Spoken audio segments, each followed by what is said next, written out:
বাসন্তী গাঢ় করে ঠোঁটে লিপস্টিক দিচ্ছেন। প্রেমা পান্ত বেশ আগ্রহ নিয়ে দেখছে। তারা দুজন বাসন্তীকে মেনে নিয়েছে। বাসন্তীর কথাবার্তা চালচলন আলাদা, যা ছোট দুটি মনকে আনন্দ দেয়। আগ্রহ ভরে বাসন্তীর কথা শুনে তারা। লিপস্টিক লাগানো শেষ হলে বাসন্তী প্রেমাকে বলল, তুই লাগাইবি? প্রেমা হাসে, মাথা নাড়ায়। বাসন্তী আরও কাছে ঘেঁষে বসে। বাসন্তী প্রেমার ঠোঁটে টকটকে লাল লিপস্টিক গাঢ় করে ঘষে দিল। এরপর প্রান্তকে বলল, তুমিও লাগাইবা আব্বা? জি, বলল প্রান্ত। প্রেমাকে লিপস্টিককে সুন্দর লাগছে, তাই তারও ইচ্ছে হচ্ছে। বাসন্তী প্রান্তের ঠোঁটে লিপস্টিক দেওয়ার জন্য উবু হলো। পূর্ণা বেশ অনেকক্ষণ ধরে এসব নাটক দেখছে। এই মহিলাকে সে একটুও সহ্য করতে পারে না। এক তো সৎ মা, বাপের আরেক বউ, তার উপর এই বয়সে এসে এত সাজগোজ করে। প্রান্তকে লিপস্টিক দিচ্ছে দেখে তার গা পিত্তি জ্বলে উঠল।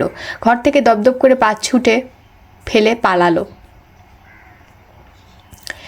প্রান্তকে টেনে দাঁড় করিয়ে বলল, হিজড়া সাজার ইচ্ছে হচ্ছে কেন তোর? কতবার বলছি এই বজ্জাত মহিলার সাথে না ঘেঁষতে। বাসন্তী ভয় পান পূর্ণাকে। মেয়েটা খিটখিটে, বদমেজাজি। হেমলতা বলছেন, সেদিনের দুর্ঘটনার পর থেকে পূর্ণা এমন হয়ে গেছে। হুটহাট রেগে যায়, কথা শুনে না। পদ্মজা যাওয়ার পর থেকে আরও বিগড়ে গেছে। এজন্য যথাসম্ভব পূর্ণাকে এড়িয়ে চলেন। তবুও সে আক্রমণ করে বসে। গত 2 সপ্তাহে মেয়েটা অতিষ্ঠ করে তুলেছে জীবন। তিনি কাটা কাটা গলায় পূর্ণাকে বলেন, এই শিক্ষা পাইছো তুমি? গুরুজনদের সাথে এমন কথা কও? আপনি চুপ থাকেন, খারাপ মহিলা। বুড়া হয়ে গেছে, এখনও রং ঢং করে। পূর্ণার কথা মাটিতে পড়ার আগে তীব্র থাপ্পড়ে সে মাটিতে পড়ে উঠল। চোখের দৃষ্টি গরম করে ফিরে তাকায় সে, দেখার জন্য কে মেরেছে তাকে। দেখল হেমলতা। হেমলতা অগ্নি চোখে তাকিয়ে আছেন, যেন চোখের দৃষ্টি নিয়ে পূর্ণাকে পুড়িয়ে ফেলবেন। পূর্ণার চোখ শিথিল হয়ে আসে, সে চোখ সরিয়ে নেয়। হেমলতা বললেন, নিজেকে সংশোধন করো, এখনও সময় আছে। পূর্ণা নতজানু অবস্থায় বলল, আমি এই মহিলাকে সহ্য করতে পারি না আম্মা। করতে হবে, ওনার অধিকার আছে এ বাড়িতে। আমি খুন করব এই মহিলাকে। পূর্ণার রাগে শরীর কাঁপছে। পূর্ণার অবস্থা দেখে হেমলতার দৃষ্টি গেল থমকে। পূর্ণা কেন এমন হলো? তিনি কি এক মেয়ের শূন্যতার সুখ কাটাতে গিয়ে আরেক মেয়ের সময় দিচ্ছেন না? বুঝিয়ে শুনিয়ে পূর্ণাকে আবার আগের মতো করতে হবে। তিনি কণ্ঠ খাদে নামানোর চেষ্টা করেন, কিন্তু এরপর পূর্ণা যা বলল তিনি রাগ নিয়ন্ত্রণ করতে পারলেন না। পূর্ণা বাসন্তীকে উদ্দেশ্য করে বলল, বেশ্যা মেয়ের বেশ্যাই হয়, আর বেশ্যার সাথে এক বাড়িতে থাকতে ঘৃণা করে আমার। হেমলতা ছুটে যান বাইরে, বাঁশের কুঞ্চি নিয়ে ফিরে আসেন। বাসন্তী দ্রুত আগলে ধরেন পূর্ণাকে। হেমলতাকে অনুরোধ করেন, এত বড় সেরিডারে মাইরো না, ছোট মানুষ, বোঝে না। আপা, আপনি সরেন, ও খুব বেড়ে গেছে। বাসন্তীর স্পর্শ পূর্ণার ভালো লাগছে না, সে ঠেলে সরিয়ে দেয়। সঙ্গে সঙ্গে হেমলতা পাশের কুঞ্চি গিয়ে পূর্ণাকে পিঠে বাড়ি মারলেন। পূর্ণা আর্তনাদ করে শুয়ে পড়ে। হেমলতা আবার মারার জন্য প্রস্তুত হন। বাসন্তী পূর্ণাকে আগলে বসেন, অনুরোধ করে, যুবতী শরীরে এমনে মারতে নেই, আর মাইরো না। প্রেমা প্রান্ত ভয়ে গুটিয়ে গেছে। হেমলতা চোখ দিয়ে টপটপ করে জল পড়ছে। তিনি বাঁশের কঞ্চি ফেলে রাহারি ঘরের দিকে যান। বারান্দায় এসে দীর্ঘশ্বাস ফেলেন। মনে মনে মোর্শেদের উপর ভীষণভাবে ক্ষেপে যান। মোর্শেদ চিৎকার করে বাসন্তী সম্পর্ক সব বলেছে বলে তো পূর্ণা জেনেছে, আর তাই এখন পূর্ণা কোনো অতীত নিয়ে আঘাত করার সুযোগ পাচ্ছে। মোড়ল বাড়ির ছোট সংসারটা কেমন উলট পালট হয়ে গিয়েছে। হেমলতা আকাশের দিকে তাকিয়ে হা করে নিঃশ্বাস নেন। সব কষ্ট যন্ত্রণা যদি উড়ে যেত, সব যদি আগের মতো হয়ে যেত, সব কঠিন মানুষেরই কি জীবনে এক অংশ এসে এমন দুর্বল হয়ে পড়ে, কোনো দিশা খুঁজে পায় না। পরের অংশ। আমির বিছানায় বসে উপন্যাসের বই পড়ছে। 6 দিন পর পদ্মজার মেট্রিকের ফলাফল পাবে। এরপরই ঢাকার উদ্দেশ্যে যাত্রা শুরু হবে। যদিও ফরিনা বেগম রাজি নন, কিন্তু আমির মনে মনে প্রতিজ্ঞাবদ্ধ, সে পদ্মজাকে রাজধানীতে নিবেই। পদ্মজার কথা মনে হতেই আমির বই রেখে গোসলখানার দরজার দিকে তাকালো। তার ঘরের সাথে আগে গোসলখানা ছিল না, পদ্মজার জন্য করা হয়েছে। সে বই রেখে সেদিকে যাওয়ার জন্য পা বাড়ালো। তখনই পদ্মজা চিৎকার করে উঠল। দ্রুত দৌড়ে গেল, দরজা ঠেলে ভেতরে ঢুকলো। পদ্মজা শাড়ি নিয়ে শরীর ঢেকে রেখেছে, কিছুটা কাঁপছে। আমি দ্রুত কাছে এসে বলল, কি হয়েছে? ওখানে কে ছিল? আমাকে দেখছিল। পদ্মজার ইঙ্গিত অনুসরণ করে আমি সেদিক তাকালো। গোসলখানার ডান দেয়ালে একটা ইট সরানো। সকালে তো সরানো ছিল না। পদ্মজা কাঁদতে থাকলো। কাপড় পাল্টাতে গিয়ে হঠাৎ চোখ পড়ে দেয়ালে, আর তখনই দুটি চোখ দেখতে পায়। সে তাকাতেই চোখ দুটি দ্রুত সরে যায়। পদ্মজার পিল চমকে উঠল। আমির পদ্মজার মাথায় হাত বুলিয়ে দিয়ে বলল, শুকনো কাপড় পরে আসো, কেতো না। কথা শেষ করেই সে বেরিয়ে যায়। যাওয়ার তারা দেখে মনে হলো অজ্ঞাত অগন্তককে আমির চিনে। পদ্মজা দ্রুত কাপড় পরে নিল। এরপর আমিরকে খুঁজতে থাকলো। আমির সোজা রিদওয়ানের ঘরের দিকে যায়। রিদওয়ান পানি পান করছিল। আমির গিয়ে রিদওয়ানের বুকের শার্ট খামচে ধরে, চিৎকার করে বলে, তোকে সাবধান করেছিলাম, দ্বিতীয়বার সুযোগ দিয়েছিলাম, শার্ট ছাড়। ছাড়বো না। কি করবি তুই? আমার বউয়ের দিকে কুনজর দিবি আর আমি ছেড়ে দিব? প্রমাণ আছে তোর কাছে? কুত্তার বাচ্চার প্রমাণ লাগবে? আমি জানি না। আমির মুখ সামলা, গালাগালি করবি না। করব? কি করবি তুই? আবার বলছি, শার্ট ছাড়। আমির ঘুষি মারে রিদওয়ানের নাকে। রিদওয়ান টাল সামলাতে না পেরে পালঙ্কের উপর হুমড়ি খেয়ে পড়ে। চিৎকার চেঁচামেচি শুনে বাড়ির সবাই রিদওয়ানের ঘরে ছুটে আসে। পদ্মজা ঘরে চৌকাঠে পা দিল মাত্র, আমি রিদওয়ানকে টেনে হিচড়ে তুলে ফেলল। তোকে না করেছিলাম? বারবার না করেছি, তবুও শুনলি না। রিদওয়ান শক্ত দুই হাতে আমিরকে ধাক্কা মেরে ছুঁড়ে ফেলে দূরে। আমির আলমারির সাথে ধাক্কা খেয়ে আরও হিংস্র হয়ে ওঠে। রিদওয়ানের দিকে তেড়ে আসে। নূরজাহান দৌড়ে এসে পথ রোধ করে দাঁড়ান। চিৎকার করে বললেন, কি হয়েছে তোদের? তোরা এমন করতাছস কেন? দাদু সরে যাও। একটা গালি দেয়, আমি মেরে ফেলবো। তুই কি ভালা মানুষের বাচ্চা? তেজনিয়া বলল রিদওয়ান। আমি নূরজাহানকে ডিঙিয়ে রিদওয়ানের আঘাত করতে প্রস্তুত হলো। তখন মজিদ হাওলাদার কর্কশ কণ্ঠ ভেসে আসে, যে এখানে কি হচ্ছে? সেখানেই দাঁড়িয়ে থাকো, যে যেখানে আছো সেখানেই দাঁড়িয়ে থাকো। আমির মজিদ হাওলাদার এক নজর দেখে শান্ত হওয়ার চেষ্টা করলো, পরে জ্বলে ওঠে বলল, আব্বা আপনি জানেন না ও কি করছে? পদ্মজা গোসল করছিল, ও লুকিয়ে লুকিয়ে দেখছিল। আমিরের কণ্ঠ থেকে যেন অগ্নি ঝরছে। ফরিনা, আমিনা রানী সহ হাওলাদার বাড়িতে কাজ করার দুজন মহিলা ছিচি করে উঠল। রিদওয়ান সাবধানে প্রশ্ন করলো, তোর কাছে কি প্রমাণ আছে? প্রমাণ লাগবে? আমি জানি না এটা তুই ছিলি? বিয়ের রাতেও তুই পদ্মজার কাছে গিয়েছিলি। অপবাদ দিবি না? অপবাদ দিবি না। তুই ভালো করেই জানিস আমি অপবাদ দিচ্ছি না। তুমি কি করে শতভাগ নিশ্চিত হতে পারছো ছেলেটা রিদওয়ান ছিল? পদ্মজা দেখেছে নাকি তুমি? বললেন মজিদ। আব্বা কেউ দেখেনি, কিন্তু আমি নিশ্চিত ওই চরিত্রহীন রিদু, কারণ আমার আগে থেকেও পদ্মজাকে পছন্দ করতো। পদ্মজা বিস্ময়ে তাকালো। কি হচ্ছে? কি সব শুনছে? ফরিনা দুই ঠোঁট হা হয়ে গেল। মুখে হাত দিয়ে অবাক হয়ে তাকিয়ে থাকলেন। আমিনা বললেন, আপা আমি আগেই কইছিলাম এই সেরি বিনাশিনী। এই সেরির রূপ আগুনের লাগান। এই সেরির জন্যে এখন বাড়ির সেরাদের ভেজাল হইতাছে। আমিনার কথা শুনেও না শোনার ভান করল। মজিদকে বলল, আব্বা আপনি এর বিচার করবেন না আমি ওরে মেরে ফেলবো? আমার আম্মা এরপরও বলবে, আর আম্মা এরপরও বলবা এই বাড়িতে রেখে যেতে পদ্মজাকে? আমাকে তো ফিরতেই হবে ঢাকা।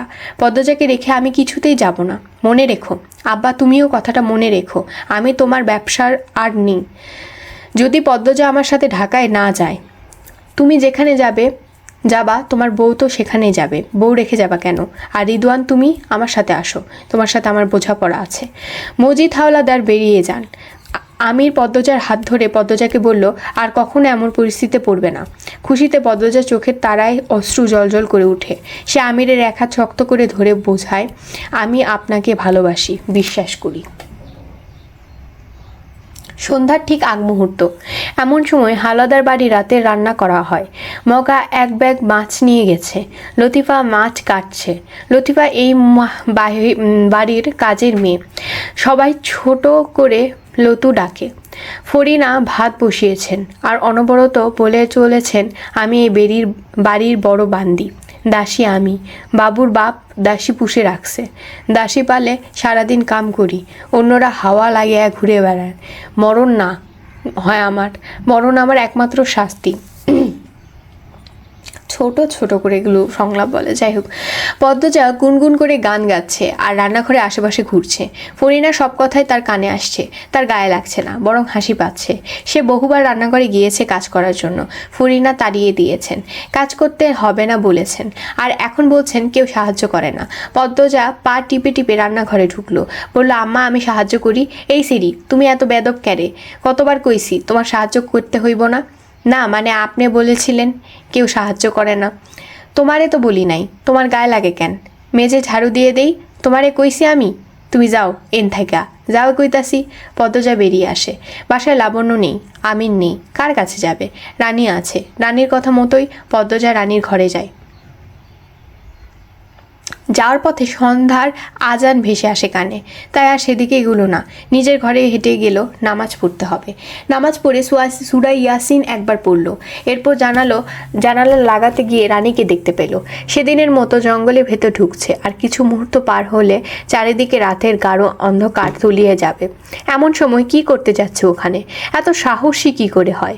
পদ্মজা হুড়মুড়িয়ে ঘর থেকে বের হয়। আজ সে শেষ দেখে ছাড়বে।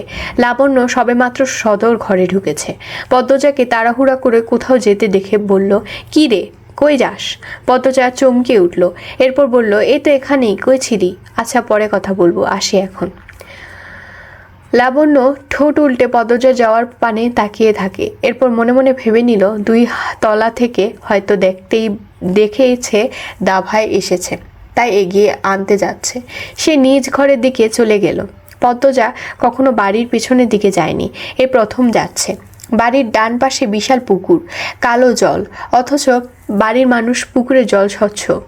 বাড়ির সামনের পুকুরের জল স্বচ্ছ। 2 মিনিট আগে শাকসবজির ক্ষেত পার হতে 2 মিনিট লাগে শাকসবজির ক্ষেত পার হতে। বাড়ির পেছনে এরকম শাকসবজির বাগান আছে সে জানতো না। এরপর পৌঁছালো জঙ্গলের সামনে। সেখান থেকে অন্দরমহলের দিকে তাকালো। ওই তো তাদের ঘরের জানালা দেখা যাচ্ছে, আরেকটা জানালাও দেখা যাচ্ছে। পদ্মজা কপাল কুঁচকে খেয়াল করলো সেই জানালার গ্রিল ধরে কেউ তাকিয়ে আছে। পদ্মজা ঠাউর করার চেষ্টা করলো এটা কার ঘর। মনে হতে বেশি সময় লাগলো না, এটা রুম্পা ভাবির ঘর। তবে কি তিনি তাকিয়ে আছেন? পদ্মজা আবার তাকালো। রুম্পা জানালা পর্দা সরিয়ে হাত নাড়ায়। পদ্মজা মৃদু হেসে হাত নাড়ালো। দূর থেকে রুম্পার মুখটা দেখে মনে হচ্ছে সে কিছু বলতে চায় পদ্মজাকে। তার ভেতরে লুকানো আছে কোনো এক রহস্যময় গল্প। ভাবি, এই নিয়ে কি করেন রাইতে বেলা? ভূমিকম্পের মতো ভূমি যেভাবে কেটে ওঠে, পদ্মজা ঠিক এভাবেই কেঁপে উঠল। তাকিয়ে দেখলো মদনকে। সে জঙ্গলের ভেতর থেকে এসেছে। পদ্মজা আমতা আমতা করে বলল, হ্যাঁ, হাঁটতে এসেছিলাম। এই রাইতে বেলা? বিকেল থেকেই, এখন ফিরে যাচ্ছিলাম। চলেন একসাথে যাই, জায়গাটা ভালো না আপা। আপনি হয়েছেন সুন্দরী মানুষ, জিন ভূতের আসর পড়ব। আপনি যান, আমি আসছি। আর কি করবেন এখানে? পদ্মজা জঙ্গলের দিকে তাকালো। অদ্ভুত এক অনুভূতি হয়, সব জঙ্গল অযত্নে বেড়ে উঠলেও এই জঙ্গল যেন যত্নে বেড়ে ওঠা। সে অন্ধকারে খোঁজার চেষ্টা করলো রানীকে, পেল না। এদিকে মদনের সাথে না গেলে সে বাড়িতে যদি বলে দেয় তাহলে অনেকের প্রশ্নের সম্মুখীন হতে হবে, আর একটার পর একটা মিথ্যা বলতে হবে। পদ্মজা মনে মনে পরিকল্পনা করে মদনের সাথে বাড়ি অবধি গিয়ে আবার চলে আসবে। মদন কিছুতেই যাচ্ছে না, আর পদ্মজা অন্দরমহলে ভিতর ঢুকতে চাইছে না। সে বারবার বলছে, আমি একটু হাঁটবো এদিকে, আপনি যান। রাতের বেলা একলা থাকবেন, আমার কাম আপনারে দেখা রাখা। এদিকে তো আলো জ্বলছে, উনিও আসবেন এখন, আপনি যান। আর আপনার পা তো কাদা মাখা, বেশিক্ষণ এভাবে না থেকে ধুয়ে আসুন। মদন পায়ের দিকে তাকালো, লুঙ্গি হাঁটু অবধি তুলে বেঁধে রাখা। সে হেসে বলল, আচ্ছা তাহলে আমি ধুয়ে আইতাছি, বেশিক্ষণ লাগবো না। আচ্ছা আসুন। মদন চলে যেতে পদ্মজা ফোঁস করে নিঃশ্বাস ফেলল। গলার মাঝে যেন কাটা বিঁধেছিল। বাড়ির পেছনে যাওয়ার জন্য পা বাড়াতে দেখতে পেল আমিরকে। আমির আলোকঘর বেরিয়ে এদিকে আসছে। পদ্মজা আর ঘুরে দাঁড়াতে পারল না, আলোকঘরের দিকে চেয়ে রইল। আমির পদ্মজাকে দেখতে পেয়ে লম্বা করে হাসলো, বলল, পদ্মবতী কি আমার জন্য অপেক্ষা করছে? বোধহয় করছি। আমির ভ্রু কুঁচকে করে বলল, বোধহয় কেন? ঘরে একা ভালো লাগছিল না, তাই হাঁটতে বের হয়েছিলাম। আপনি নামাজ পড়েছেন? এই যে মাথায় টুপি, মসজিদ থেকে আসলাম। পদ্মজা আরচোখা আন্দরমহলের ডান দিকে তাকায়। সেখানে কি সে যেতে পারবে না? পদ্মজা উসখুস করতে থাকলো। আমির পদ্মজাকে পিছন থেকে জড়িয়ে ধরল। আমিরের কাজে পদ্মজা হতভম্ব হয়ে গেল। দ্রুত এদিক ওদিক তাকিয়ে দেখলো কেউ আছে নাকি। এরপর আমিরের হাতের বাঁধন ছুটানোর চেষ্টা করতে লাগলো, আর বলল, ছাড়েন, এখনই ছাড়ুন, কেউ দেখবে না, এদিকে কেউ নেই। আমিরের কণ্ঠ মোহময়। সে পদ্মজার ঘাড়ে থুতনি রাখলো। এরপর ঠোঁটের ছোঁয়া লাগাতেই পদ্মজা কেঁপে উঠল। জোর করে আমিরের হাতের বাঁধন ছুটিয়ে সরে গেল। বলল, আপনি ঘরে যান। আচ্ছা চলো। আপনি যান, আমি আসছি। কেন, তুমি কোথায় যাবে? পদ্মজা নিচের ঠোঁট কামড়ে নিয়ে কিছু ভাবলো। এরপর বলল, আলো ঘরে যাব। আপনি ঘরে যান, নয়তো আম্মা আমাকে খুঁজবে। আমি কিছুক্ষণের মধ্যে চলে আসব, এরপর সব বলবো। আরে কি কি করে বলবে? কি করবে বলবে তো? আপনি যান তো। আপনি যান না। পদ্মজা ঠেলে আমিরকে অন্দরমহলের দিকে পাঠালো। আমির অসহায় মুখ করে জিজ্ঞাসা করলো, আমিও থাকি? আপনি ঘরে গিয়ে বসবেন আর আমি চলে আসব। পদ্মজার অনুরোধ ফেলা যাচ্ছে না। আমির না চাইতে অন্দরমহলে চলে গেল। পদ্মজা এক নিঃশ্বাসে দৌড়ে অন্দরমহলের ডান পাশে চলে আসে। সঙ্গে সঙ্গে রানীর মুখোমুখি হয়। রানী ও পদ্মজা একসাথে কেঁপে উঠল। দুজন অপ্রস্তুত হয়ে পড়ে। রানী আগে কথা বলল, রাইতের বেলা এমন ছুটতাছো কেন? পদ্মজা মাথা থেকে ঘুমটা পড়ে গেছে সেই কখন। দৌড়ে আসতে চুলের খোপা খুলে গেছে। গাছগাছালি বাতাসে তিরতির করে চুল উঠছে, তবুও সে ঘামছে। আমতা আমতা করে বলল, আমি তো হাঁটতে বের হয়েছি। জোনাকি দেখলাম এদিকে, তাই নিতে এসেছি। ও কই জোনাকি? নাই তো, একটু আগেই ছিল, এখন তো নাই। রাইতে বেলায় একলা থাকবা কেন? আসো ঘরে যাই। তুমি কোথায় গিয়েছিলে রানী আপা? সন্ধ্যার আজানের আগে তোমার ঘরে গেলাম, পেলাম না। এদিকে দিয়ে কোথায় ছিলে? কিন্তু এদিকে তো বেশি ঝোপঝাড় জঙ্গল। পদ্মজার প্রশ্নে রানীর মুখ রক্তিম হয়ে উঠল। কেমন অস্বাভাবিক হয়ে উঠে মুখ। সে অপ্রস্তুত হয়ে হাসল। কি বলবে বুঝতে খুঁজছে যে তা স্পষ্ট বোঝা যাচ্ছে। পদ্মজা অপেক্ষা করছে রানী কি বলে শোনার জন্য। পদ্মজা ডাকলো, আপা। আরে আমি ওষুধ খুঁজতে আসছিলাম। কি ওষুধ? তুমি চিনবা না, আসো বাড়ির যাই, মেলা রাইত হয়ে গেছে। রানী পদ্মজাকে রেখে এগুতে থাকলো। এটাকে পালিয়ে যাওয়া বলে। পদ্মজা আর থেকে কি করবে? সেও রানীর পিছু পিছু অন্দরমহল চলে আসে। ঘরে ঢুকতে আমির হামলা করে। এবার কাহিনী কি বলো? বিশ্বাস করবেন? তোমার কথা বিশ্বাস করবো না হয়? রানী আপা প্রায় জঙ্গলের ভিতর যায়। আমি জানালা থেকে দেখি উনি এমনভাবে যান যেন চুরি করতে যাচ্ছেন। আমি শুনে অবাক হলো। সে চাপা স্বরে প্রশ্ন করলো, সত্যি প্রায় যায়? আমি সত্যি বলছি। আমি চিন্তিত হয়ে কিছু ভাবে। কপালে চামড়া কুঁচকে গেছে। গভীর ভাবনায় বিভোর সে। আমি চিন্তিত হয়ে কিছু ভাবে। আমি শুনে অবাক হলো। সে চাপা স্বরে প্রশ্ন করলো, সত্যি প্রায় যায়? আমি সত্যি বলছি। পদ্মজা বলল। আমি চিন্তিত হয়ে কিছু ভাবে। কপালের চামড়া কুঁচকে গেছে। গভীর ভাবনায় বিভোর সে। পদ্মজা বলল, আমি আজ অনুসরণ করে জঙ্গল অবধি গিয়েছিলাম। মদন ভাইয়ের জন্য ভিতরে ঢুকতে পারিনি। এরপর আপনি এলেন, পরে আবার যেতে চেয়েছি, কিন্তু ততক্ষণে রানী আপা চলে এসেছে। সরাসরি প্রশ্নও করেছি কেন জঙ্গলে গিয়েছিল। বলল ওষুধ আনতে, মানে কোনো ওষুধই পাতা। কিন্তু আমার বিশ্বাস হয়নি। প্রায় কেন কেউ ওষুধি পাতা আনতে যাবে, আবার ভোরে আর রাতে? পদ্মজা একদমে কথাগুলো বলল। আমির বলল, আব্বাকে বলতে হবে। আগে শুনুন, বলো। এখন কাউকে বলবেন না, বলা উচিত। ব্যাপারটা জটিল মনে হচ্ছে। আমরা আগে বের করি কি হয়েছে, কি করতে চাই, এরপর নিজেরা সমাধান করতে পারলে করব, নয়তো বড়দের বলবো। যদিও আমরা নিশ্চিন্ত না কোনো সমস্যা হয়, যদি আমরা নিশ্চিন্ত না কোনো সমস্যা আছে। অবশ্যই সমস্যা আছে। তুমি জানো ওদিকে কোনো মহিলা ভুলেও যায় না, যেতে চায় না ভয়ে। সেখানে রানীও যায়, বড় কোনো কারণ আছে। আমরা বের করি সেটা কিভাবে? আমার মনে হচ্ছে আবার যাবে, কাল পরশুর মধ্যে। আমরা পিছু পিছু যাব। খারাপ বলনি, কাউকে বলবেন না এখন, অনুরোধ। আমির হাসল। পদ্মজার কোমর পিছন থেকে জড়িয়ে ধরে বলল, বলবো না। আপনি অকারণে কারণে ছোঁয়ার বাহানা খুঁজছেন। এতে পাপ তো নেই। খাওয়ার সময় হয়েছে, চলুন। ঠিক সময় না গেলে আম্মা চিল্লাবে। আম্মারা চিল্লাই। তোমাকে খয়েরি রঙের শাড়িতে বা রঙে বেশি সুন্দর লাগে। আমি তো খয়েরি রং শাড়ি পরিনি। পুরো কথা বলতে দাও। আচ্ছা বলুন। আর কালো রঙে আবেদনময়ী লাগে, আকর্ষণীয়। আমির ফিসফিসিয়ে কথাটা বলল। পদ্মজার কানে ঘাড়ে আমিরের নিঃশ্বাস ছিটকে পড়ে। সে ঘুরে আমিরের দিকে তাকায়, আবার চোখ সরিয়ে নিয়ে বলল, আপনি সবসময় আকর্ষণীয়। আমির হৈ হৈ করে উঠল। সত্যি? কত দিন পর একটু প্রশংসা করলে। আল্লাহ। পদ্মজা মৃদু আওয়াজ করে হাসল। বলল, প্রশংসা শুনতে খুব ভালোবাসেন? অবশ্যই, তবে বউয়ের প্রশংসা করতে আরও বেশি ভালোবাসি। আমির আরও শক্ত করে পদ্মজার কোমর আঁকড়ে ধরে। পদ্মজা আমিরের দুই হাতে ধরে বলে, আপনি সব সময় এত শক্ত করে কেন ধরেন? গায়ের জোর দেখান কেন? ভালো লাগে না? মোটেও না, আদর করে ধরবেন। আমির হাতের বাঁধন কোমল করে নিয়ে বলল, লজ্জার ছিটে ফোঁটাও দেখে গিলে ফেলেছ। বিয়ে এতদিন পরও কোনো মানুষ লজ্জা পায় আমাকে দেখাবেন? কোন মানুষ? আমি অত ঢং ভং কিছু করতে পারবো না। কি ঝাঁজ কথায়। এবার ছাড়ুন, ইচ্ছা হচ্ছে না। আবার শক্ত করে ধরেছেন। যদি দৌড়ে পালাও? পালিয়ে আর যাবো কতটুকু? আমির পদ্মজাকে নিজের দিকে ফিরিয়ে এক হাতে কোমর চেপে ধরল। তখনই লতিফা হুড়মুড়িয়ে ঘরে ঢোকে। পদ্মজা আমির দুদিকে ছিটকে যায়। আমির ধমকে উঠল, লুতু, কতবার বলছি না ঘরে ঢুকবি না? আমাদের তো নতুন বিয়ে হয়েছে নাকি? পদ্মজা খেয়াল করে আমির কথাগুলো রাগে বলার চেষ্টা করলেও রাগের মতো হয়নি। পদ্মজার হাসি পেল। লতিফার মুখে অবস্থা দরজার চিপায় পড়ার মতো। সে আমিরকে ভীষণ ভয় পায়। কাচুমাচু হয়ে বলে, খালাম্মা খাইতে যাইতে কইতেছে।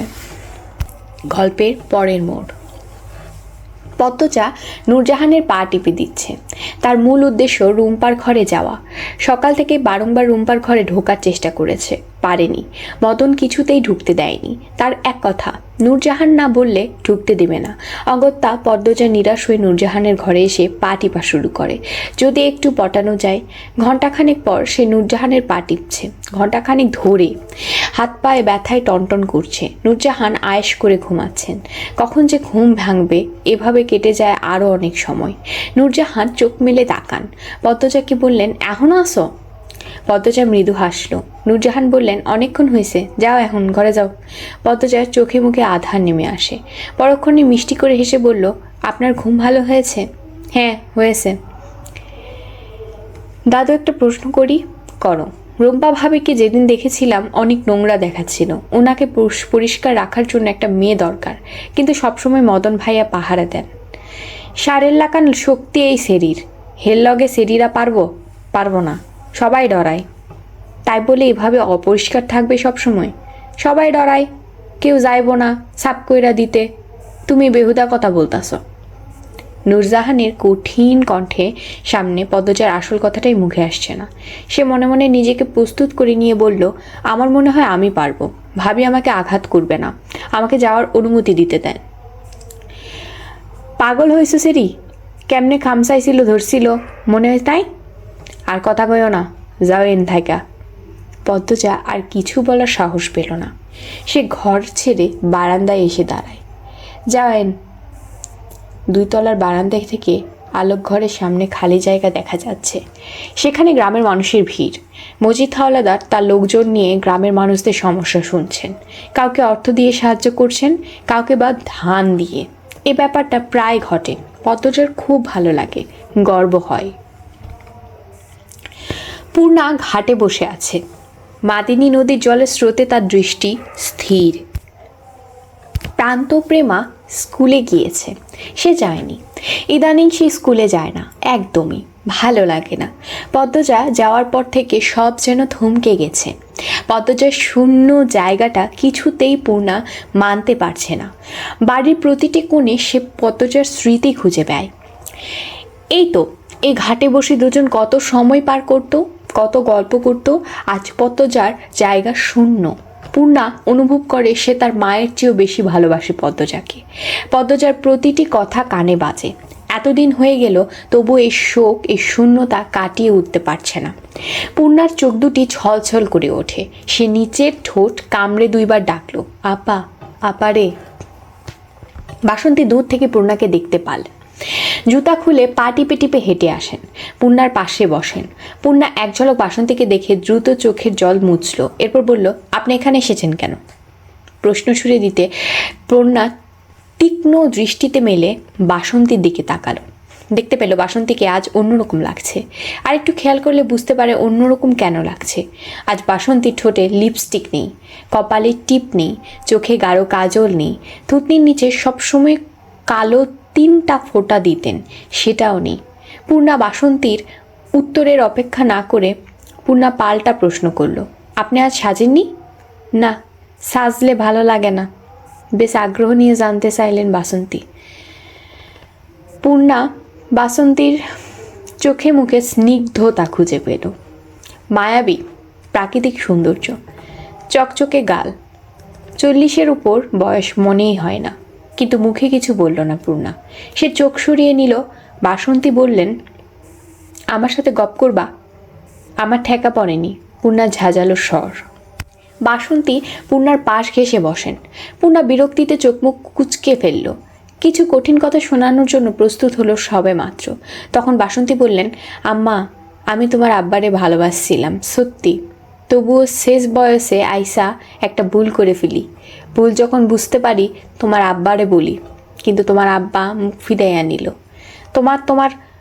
তোমার আব্বা ছাড়া আর গতি ছিল না, তাই গ্রামের মানুষ নিয়ে আসছিলাম। আমার এই কাজের জন্য তোমাদের এত বড় ক্ষতি হবে জানলে এমন করতাম না। যাকগে, সেসব কথা। তোমার আব্বা আমারে আজও মেনে নেয় নাই, তাতে আমার দুঃখ নেই। তোমার আম্মার মতো একটা ছোট বইন পাইছি। তোমরা দুইটা ভাই বোন মতো সন্তান পাইছি। আমি নিঃসন্তান, আমার কোনো সন্তান নেই, কখনো হবেও না। সন্তানের শূন্যতা আমারে খুঁড়ে খুঁড়ে খায়। তোমাদের বাড়িতে আসার পর থেকে সেই দুঃখ ঘুচে গেছে। প্রান্তপ্রেমা যখন আমারে বড় আম্মা কইয়া ডাকে, আমার খুশিতে কান্দনা ইচ্ছা পড়ে। শুধু ভালো লাগে না তোমার গুমুট মুখটা। বিশ্বাস করো আম্মা, তোমার মারে আমি তাড়াতে আসি নাই। সে হয়েছে গিয়া হীরা আর টুকরা, তার মতো মানুষ হয় না। আমি যা চেয়েছি তার চেয়ে বেশি পাইছি। সেটা তোমার আম্মা দিছে। আমি চাই না আমার জন্যে তুমি কষ্ট পাও। আমি তোমারে বলবো না আমারে আম্মা ডাকতে। আমি শুধু চাই তুমি আমাকে মেনে নাও, ভালো থাকো, হাসি খুশি থাকো। আমি তোমার বন্ধু হতে চাই। তোমরা যেমনে বলবা আমি তেমনিই চলবো। এই যে দেখো, তোমার সাজগোজ পছন্দ না, আমি আর সাজি নেই, আর কোনো দিনও সাজবো না। আমি কি কম সুন্দর নাকি যে সাজতেই হবে? পূর্ণার মন ছুঁতে পেরেছে বাসন্তীর কথা। পূর্ণা বারবারই কোমল মনের, তবুও শক্ত কণ্ঠে বলল, আমি আপনার সাথে খারাপ ব্যবহার করব না। আপনি আপনার মতো থাকুন প্রেমা প্রান্তকে নিয়ে, আমি আমার মতো থাকবো আমার মাকে নিয়ে। আমার আর কারোর বন্ধুত্ব দরকার নেই। বাসন্তীর চোখ ছলছল করছে, তবুও তিনি হাসতে কার্পণ্য করলেন না। বললেন, তোমার চুল অনেক সুন্দর আর লম্বা। এখন তো ভর দুপুর, বাইন্দা রাখো। পূর্ণা চুলগুলো হাত খোপা করে নিল। এরপর বলল, আম্মা এখনো ঘুমে? হ্যাঁ। আম্মা কি হয়েছে? কখনো একদমই ঘুমোয় না, আর কখনো ঘুম ছেড়ে উঠতেই পারে না। পদ্মজার জন্যে কান্দে দেখি, শরীর দুর্বল হয়ে পড়েছে, এই জন্যেই ঘুমাচ্ছে। পূর্ণা উঠে দাঁড়ায়। বাসন্তী বললেন, আমি রাঁধছি বলে সকালে খাইল না, এখন নিয়ে আসি ভাত। অর্থাৎ পূর্ণা তার হাতে খাবারটা খায়নি, কারণ বাসন্তী রেঁধেছে। পূর্ণা বলল, পরে খাবো। দ্রুত পায়ে বাড়ির ভেতর চলে গেল পূর্ণা। হেমলতার ঘরে এসে দেখল তিনি গভীর ঘুমে আচ্ছন্ন। চুল ছড়িয়ে আছে বালিশে, কেমন শুকিয়ে গেছেন। এতক্ষণ না খেয়ে থাকলে তো আরও শুকাবে। ডাকা উচিত। পূর্ণা ডাকলো, আম্মা আম্মা। হেমলতা সাড়া দিলেন না। পূর্ণা ঝুঁকে হেমলতার গায়ে হাত দিয়ে ডাকলো, ও আম্মা, ওঠো এবার, দুপুর হয়ে গেছে। আম্মা। হেমলতা চোখ খোলেন, চোখের মনি ফ্যাকাশে। তিনি উঠতে চাইলে হুট করে হাত কাঁপতে থাকলো। পূর্ণা উদ্বিগ্ন হয়ে বলল, কি হয়েছে আম্মা? হেমলতা কিচ্ছুটি বললেন না। পূর্ণা হেমলতাকে ধরে উঠল। হেমলতা পূর্ণার দিকে চেয়ে থেকে ক্ষীণস্বরে প্রশ্ন করেন, কে তুমি? হেমলতার এহেন প্রশ্নে পূর্ণা চমকে উঠল।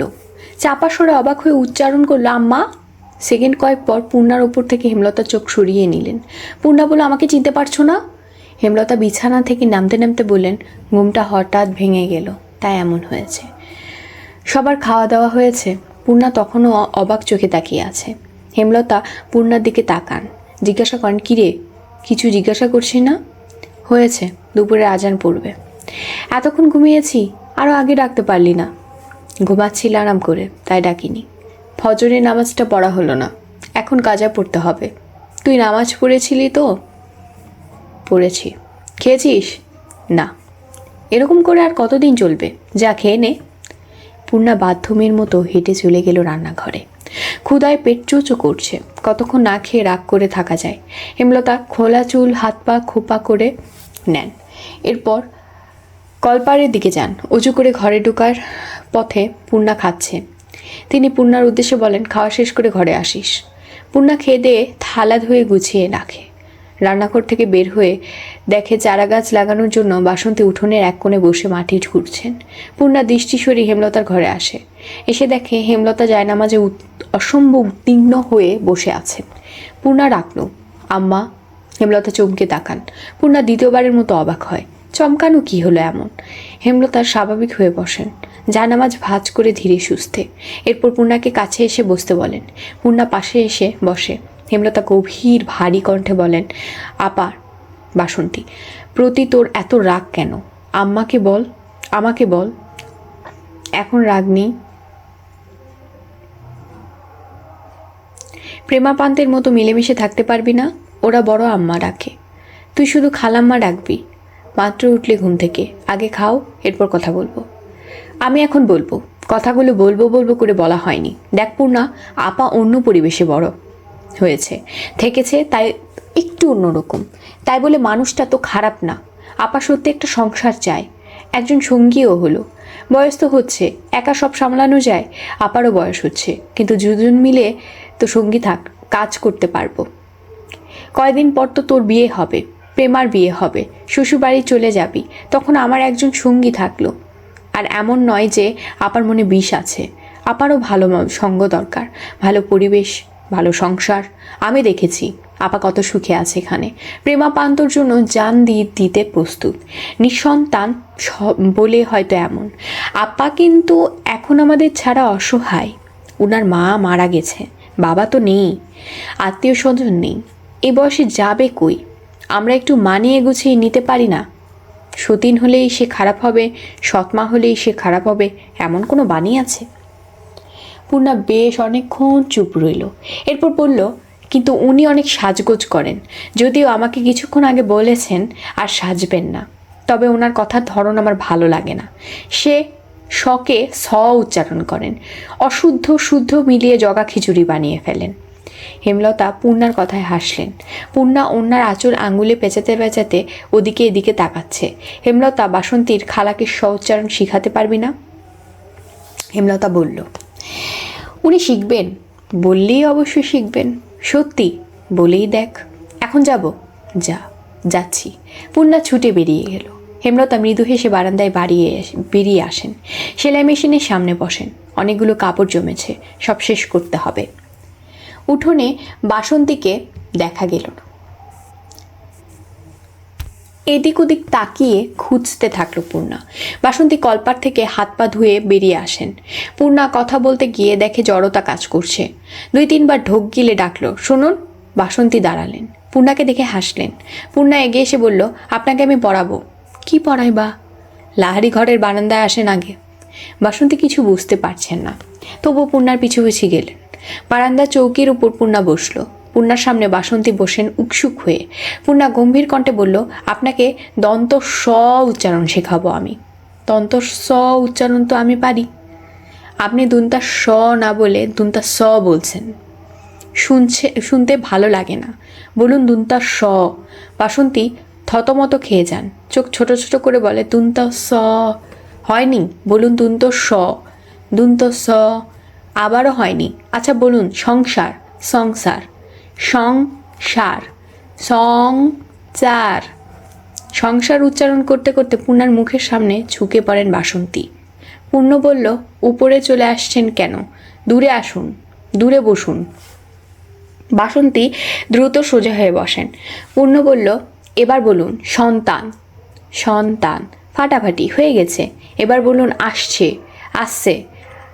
আরে আবার ছ উচ্চারণ করছেন কেন? বলুন আসছে। আসছে। আসছে। হয়েছে। এবার বলুন সাজগোজ। সাজগোজ। গল্পের পরের মোড়।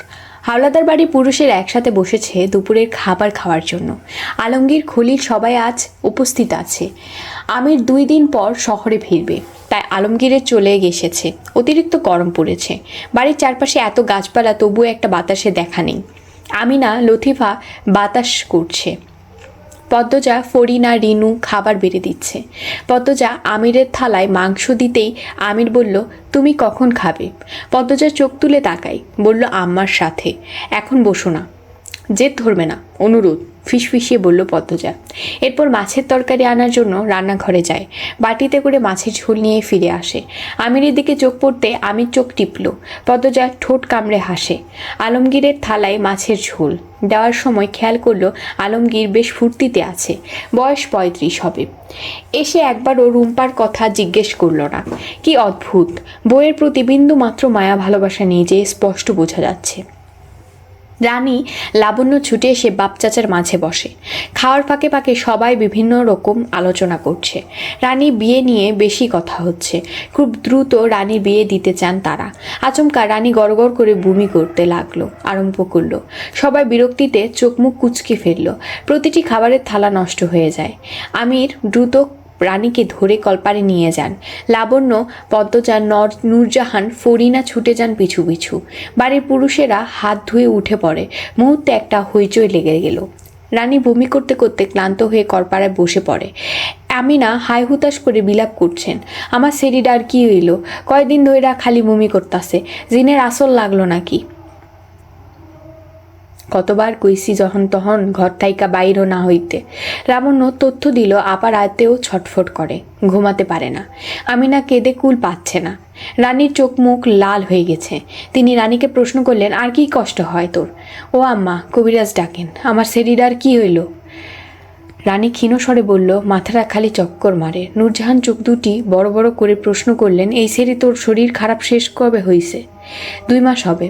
কথাটা বলে রানী চমকে উঠল। সবাই কি ধারণা করছে? সে চোখ তুলে উপরে তাকায়। সবাই উৎসুক হয়ে দাঁড়িয়ে আছে, কেমন করে যেন তাকিয়ে আছে। রানীর শরীর কাঁপতে থাকে। আমিনা মেয়েকে 2 হাতে জড়িয়ে ধরে বলেন, এমন কিছু হয় নাই আম্মা, আপনি ভুল বুঝতেছেন, আমার সেরি এমন না। এটা কবিরাজ আইলেই কওয়া যাইব। এই সেরির জন্যে যদি এই বাড়ির কোনো সম্মান হয়, কাইটটা গাঙ্গে ভাসাইয়া দিয়াম। মনে রাখো বউ। নূরজাহান বললেন, রাগী শহরে। রানীর গলা শুকিয়ে কাঠ। হৃৎপিণ্ড দ্রুত গতিতে চলছে। শরীরে ভারসাম্য হারিয়ে ফেলছে। একসময় মাথা ঘুরিয়ে পড়ে গেল আমিনার কাঁধে। আমিনা চিৎকার করে উঠলেন, ও রানী! রানীর অবস্থা বেগতি। খলিল হাওলাদার দরজা বন্ধ করে এলোপাথারি মেরেছেন। কারো কথা শোনেননি। রিদওয়ান বাড়ির কাজের মানুষদের হুমকি দিয়েছে, রানী গর্ভবতী এই খবর বাইরে বের হলে সব কয়টাকে খুন করবে। মগা, মদন, লতিফা, রিনু ভয়ে আত্মরা। তারা নিঃশ্বাস নিতেও ভয় পাচ্ছে। কেউ যদি বাইরে এই খবর বের করে, নিশ্চিত সবাই তাদের ভুল বুঝবে। রানী মারে চিৎকার করে কাঁদছেন। খলিল হাওলাদারকে বারবার করে সারা গায়ে মারের দাগ, ঠোঁট থেকে রক্ত ঝরছে। আমিনা রানীকে জড়িয়ে ধরে চিৎকার করে কাঁদছেন। খলিল হাওলাদারকে বারবার পাষাণ বাপ বলে আখ্যায়িত করছেন। পদ্মজা পরিষ্কার কাপড় পানি এনে ফরিনার হাতে দিল। ফরিনা রানীর মুখে পানি ছিটিয়ে দিল। রানী কিছুতেই চোখ খুলছে না। লাবণ্য ফুপিয়ে কাঁদছে। রানীর সাথে তার সবসময় ঝগড়া হয় ঠিক, তবে ভালোও তো বাসে। দরজা বাইরে থেকে শুনেছে রানীর চিৎকার। রানী চিৎকার করে ডাকছিল, আম্মা, দা ভাই, লাবণ্য কই তোমরা? আব্বা মায়েরা ফেলতাছে, বাঁচাও তোমরা আমারে। লাবণ্য কই তুই? আম্মা। দরজায় সবাই মিলে অনেকে ধাক্কাধাক্কি দিয়েছে, ডেকেছে। খলিল হাওলাদার সাড়া দেননি। এক নিঃশ্বাসে মেরে গেছেন। রানীকে মাটিতে ফেলে জোরে জোরে লাথি মেরেছেন। রাগের বশে রানীর তলপেটে বেশি আঘাত করেছেন। আর রানী আকাশ কাঁপিয়ে কেঁদেছে। কেউ পড়েনি, ঘরের ভেতর প্রবেশ করতে পারেনি। পদ্মজা আমিরের পাঞ্জাবি 2 হাতে খামচে ধরে কান্নামাখা কণ্ঠে অনুরোধ করেছেন, আল্লাহ দোহাই লাগে আপনি এসব থামান, চেষ্টা করুন। আমির অনেক চেষ্টা করেছে দরজা ভেঙে ঘরে প্রবেশ করতে, পারেনি। যখন আনার সময় প্রস্তুত হয়, তখন খলিল হাওলাদার বেরিয়ে আসেন। রানীর গলার স্বর থেমে যায়, আর শোনা যাচ্ছে না। সবাই ভেতরে প্রবেশ করে দেখেন রানী উপুর হয়ে পড়ে আছে, শরীর রক্তাক্ত। আমিনা রানী বলে চিৎকার করে উঠেন। ছুটে আসেন রানীর কাছে। মগাকে পাঠানো হয়েছে আবার কবিরাজকে নিয়ে আসতে। এত কিছু হয়ে যাচ্ছে, নূরজাহান একবারও নিচে নেমে আসেননি। রানী গর্ভবতী শুনে সেই যে উপরে গিয়েছেন তো গিয়েছেনই, আর আসার নাম নেই। এত চেঁচামেচি শুনেও কি আসতে ইচ্ছে হয় না? এতই কঠিন মন। কবিরাজ আসার অনেকক্ষণ পর রানী চোখ খোলে। ফরিনা আমিনাকে বলেন, ছেড়ি বিয়া দিতে কইছিলাম, দিলি না। ছেড়ির কথা শুনছিলি তোরা, এখন তো মজা বুঝতেই হইব। 20 বছরে জুবিতে ছেড়ে এখন বাপের ঘরে থাহে। আমিনা কিছু বলতে পারলেন না, আসলে মুখ লুকিয়ে তাকাচ্ছেন। মজিদ ঘরে প্রবেশ করেন। ফরিনাকে জিজ্ঞাসা করলেন, মেয়েকে জিজ্ঞাসা করো এ আকামের সাথীকে। পদ্মজা ধীর পায়ে পলঙ্কের পাশে এসে দাঁড়ায়, মাথায় ঘোমটা টানা। ফরিনা রানীকে জিজ্ঞাসা করলেন, বাচ্চার বাপ কেডায়?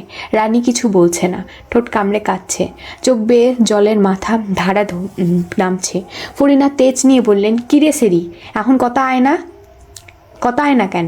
বাচ্চার বাপের নাম কি তা কইবি তো, বিয়া তো দেওয়ান লাগবো। তবুও রানী চুপ। তার কান্নার বেগ বেড়ে গেছে। মজিদ হাওলাদার লাবণ্যকে ডেকে দিলেন। লাবণ্য কেঁপে উঠল। মজিদ জিজ্ঞাসা করলেন, তোর তো জানার কথা, একসাথে থাকিস, কার সাথে? রানীর সম্পর্ক ছিল। লাবণ্য মাথা নত করে দাঁড়িয়ে থাকে, আর চোখে রানীকে দেখে। রানী অন্যদিকে তাকিয়ে আছে। লাবণ্য বুঝে উঠতে পারছে না তার কি বলা উচিত। মজিদ ধমকে উঠলেন, লাবণ্য সত্য বল, কিছু লুকানোর চেষ্টা করবি না, তাহলে তোরও দশা এরকম হবে। লাবণ্য ভয়ের চোটে গড়গড় করে বলতে থাকলো, আপার সাথে আব্দুল ভাইয়ের প্রেম আছে। দুজনে প্রায় দেখা করে বাড়ির পেছনে খালের পাড়ে। অনেক বছর হয়েছে প্রেমের। রানীর কান্নার শব্দ বেড়ে যায়। ফরিনা ঝাঁঝালো কণ্ঠে রানীকে বলেন, এই সেরি চুপ কর, এখন মোলাইতেছোস? এখন কেন মেলাইতেছোস? কুকাম করার সময় মনে আসিল না? আমরা রে কইতে পারলি না তোর আব্দুল রে পছন্দ? আর আব্দুলই কেমন ধাঁচের মানুষ, প্রস্তাব লইয়া আইতে পারে নাই? তোরে ডাইকা লইয়া কুকাম কইরা বেড়াইছে। নিজের বাড়ি বানাইয়া প্রস্তাব লইয়া আইব কইছিল। রানী কাঁদতে কাঁদতে বলল। ফরিনা পাল্টা বললেন, কয়দিন তোর শরীর নাই, শরীর গরম হইয়া গেছিল বেশি। খারাপ সেরি কোন হানের? যাই হোক, এরকম নানান ধরনের কথা হয়েছে। আচ্ছা, আমির ঘরে ঢুকতে মজিদ গম্ভীর কণ্ঠে বললেন, আব্দুল রে ধরে নিয়ে আয়। আমির অবাক হয়ে বলল, আব্দুল করছে এই কাজ? ও তো এমন না, মুখ দেখে বোঝা যায় কে কেমন। আমির উত্তরে কিছু বলল না। রানী আহত ও দুর্বল শরীর নিয়ে দ্রুত বিছানা থেকে নামে। আমির ঘর থেকে বেরোনোর জন্য পায়ে বাড়িয়েছে সবেমাত্র। রানী আমিরের পায়ে ধরে বসে থাকে, কাকুতি করে বলে, দা ভাই, ওনারে কিছু কইও না, উনারে মায়েরও না, আমি তোমার পায়ে পড়ি, ও কাকা আমারে মারো, উনারে মায়েরও না। কি পাগলামি করছিস, পাছান না রানী, দোহাই দা ভাই। আমি রানীকে 2 হাতে তুলে দাঁড় করালো। এরপর কোমল কণ্ঠে বলল, কিছু করব না, শুধু নিয়ে আসবো, বিয়ে পড়িয়ে দেব। সত্যি দা ভাই, সত্যি। রানীর হাতের উল্টো পাশ দিয়ে চোখের জল মুছে আমির বেরিয়ে যায়। মজিদ চোখ মুখ কঠিন অবস্থানে রেখে ঘর ছাড়েন। রানী মাথা ঘুরিয়ে পড়ে যেতে নিলেই পদ্মজা ধরে হেলে। আমিনা ফরিনা এগিয়ে আসেন, তারপর রানীকে ধরে নিয়ে বিছানায় শুয়ে দিলেন। বিয়ে হবে শুনে ভেতরে ভেতরে রানী খুব আনন্দ হচ্ছে। কিছুক্ষণ আগে সব মার ব্যথা তুচ্ছ মনে হচ্ছে। রানী আব্দুলকে এত বেশি ভালোবাসে যে আব্দুলের এক কথায় সে বিয়ের আগে ঘনিষ্ঠ হতে রাজি হয়। যখন যেখানে যেত বলেছে তখন সেখানেই গিয়েছে, দ্বিতীয়বার ভাবেনি। অন্ধভাবে ভালোবেসেছে। কতদিনের স্বপ্ন, কত আশা পূরণ হবে অবশেষে। রানী নিজের অজান্তে বাঁকা হাসে, তৃপ্তিকর হাসি, কিছু পাওয়ার হাসি। উপস্থিত আর কেউ খেয়াল না করলেও সেই হাসি পদ্মজা খেয়াল করে। এই হাসি বেশিক্ষণ থাকলো না। বিকালবেলা আমি দুঃখ সংবাদ নিয়ে ফিরল। আব্দুল খুন হয়েছে গত রাতে। মাদিনী নদীতে লাশ পাওয়া গেছে। আব্দুলের বাড়িতে পুলিশের ভিড়। রানীর কানে কথাটা আসলেই আস্তে এক চিৎকার দিয়ে লুটিয়ে পড়ে মাটিতে। জীবনের সুখের আলো নিভে যায় স্বপ্ন পূরণের ইচ্ছার প্রদীপ। পদ্মজা এই খবর শুনে স্তব্ধ হয়ে দাঁড়িয়ে থাকে। প্রতিটা মৃতদেহ নদীতেই কেন পাওয়া যায়? এতে কি প্রমাণ পানির সাথে ধুয়ে যায়? আগের খুনগুলোর খুনি কি আসলে এই আব্দুলের খুনি? পদ্মজা চেয়ার টেনে বসে, মাথা ব্যথা করছে খুব, রক দপদপ করছে, কাঁপছে। চোখ বন্ধ করে ভাবে, এই অলন্দপুলের পাপের সাম্রাজ্য কারা তৈরি করেছে। ভাবতে গেলে শরীর কেমন যেন করে। শূন্য হাত নিয়ে ভাবনা থেকে বের হয়ে আসে। কুলকিনারা পাওয়া যায় না। চলবে। পরের অংশ। সূর্য মামার ঘুম ভাঙতে তখন বাকি, তবে তার আগে ডাকাডাকি করে সবার ঘুম ভাঙানোর কাজ শুরু করে দিয়েছে পাখিরা। পদ্মজা স্বামীর বুকের ওম ঝেড়ে ফেলে উজু করে আসে, এসে দেখে তার সোহাগের স্বামী এখনও গভীর ঘুমে আচ্ছন্ন। পদ্মজা ডেকে তোলে, একসাথে ফজরের নামাজ আদায় করে। নামাজ শেষ করে আমির ঘুমিয়ে পড়ে। পদ্মজা রান্নাঘরে যায়, গিয়ে দেখে ফরিনা বেগম এখনও আসেননি। আজ মেট্রিক পরীক্ষার ফলাফল। উত্তেজনায় পদ্মজার সর্বাঙ্গ কাঁপছে। সে পায়চারি করতে করতে লাবণ্যর ঘরের সামনে আসে, দরজা খোলে। পদ্মজা বাইরে থেকে উকি দিয়ে দেখল রানী মাটিতে বসে আছে, উদাস হয়ে কিছু ভাবছে। রাতে ঘুমায় না, নিজের মতো জগৎ করে নিয়েছে। খাবার রেখে যাওয়া হয়, যখন ইচ্ছে হয় খায়। পদ্মজা দীর্ঘশ্বাস ছাড়ল, এরপর জায়গা ত্যাগ করলো। রানী অন্য কাউকে দেখলে খুব রেগে যায়, তাই এই বেলায় ভোরবেলা তার সামনে না যাওয়াই মঙ্গল। পদ্মজা সদর ঘরে পাচারি করতে থাকলো। ফরিনা বেগম তসবি পড়তে পড়তে সদর ঘরে প্রবেশ করেন। পদ্মজাকে দেখে প্রশ্ন করলেন, উইটটা পড়ছো তুমি? চুলা আগুন ধরাইছো? পদ্মজা অপরাধীর মতো মাথা নত করে বললেন, না। ফরিনা এ নিয়ে কথা বাড়ালেন না, মৃদুকণ্ঠে আদেশ করলেন, লাবণ্যরে ডাইকা তুলো গিয়া। সেরিডার আজও মানুষ হইল না, ভোরে আলো ফুইটা গেছে, হে এখনও ঘুমায়। আচ্ছা আম্মা। পদ্মজা আবার লাবণ্যর ঘরের সামনে আসলো। এবার আর বাইরে থেকে উকি দিয়ে চলে যায়নি, ভেতরে ঢুকলো। পদ্মজা আওয়াজ করে দরজা খুলে, তাও রানীর ভাবান্তর হলো না। সে যেভাবে মাটিতে বসে জানালার বাইরে তাকিয়েছিল সেভাবেই রয়েছে। পদ্মজা রানীর দিকে চেয়ে চেয়ে পালঙ্কের পাশে গিয়ে দাঁড়ালো। এরপর লাবণ্যকে ডাকলো, এই লাবণ্য। লাবণ্য লাবণ্য আড়মোড়া ভেঙে ঘুম ঘুম চোখে পিটপিট করে তাকিয়ে বলল, আজ ফলাফল, আর তুই ঘুমাচ্ছিস? পদ্মজার কথা বুঝতে লাবণ্যর অনেক সময় লাগলো।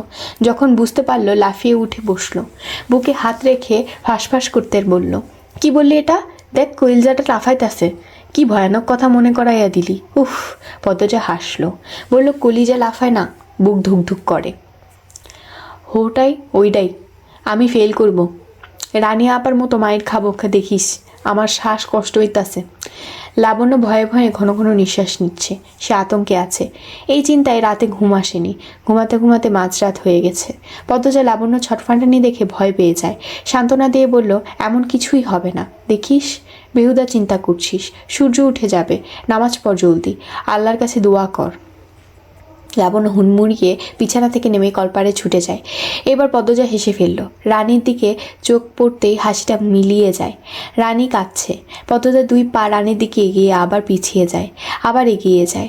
রানীর পাশে বসে ডাকলো, আপা। রানী চোখ ভর্তি অশ্রু নিয়ে তাকায়। পৃথিবীর সব কষ্টটা বুঝিয়ে একজোট হয়ে রানীর চোখ ভিড়ে জমিয়েছে। রানী অশ্রুরুদ্ধ কণ্ঠে বলল, প্রিয় মানুষ হারানোর কষ্ট এতটা যন্ত্রণার কেন হয় রে পদ্মজা? তুমি তো অনেক জ্ঞানী, সবাই তোমারে বুদ্ধিমান কয়। তুমি একটা বুদ্ধি দাও, এই কষ্টের পাহাড় কমানোর বুদ্ধি, আমারে দেখাইয়া দিবা শান্তির পথ। মানুষের কত কষ্ট হলে এভাবে শান্তি খোঁজে। পদ্মজার চোখ টলমল করে ওঠে।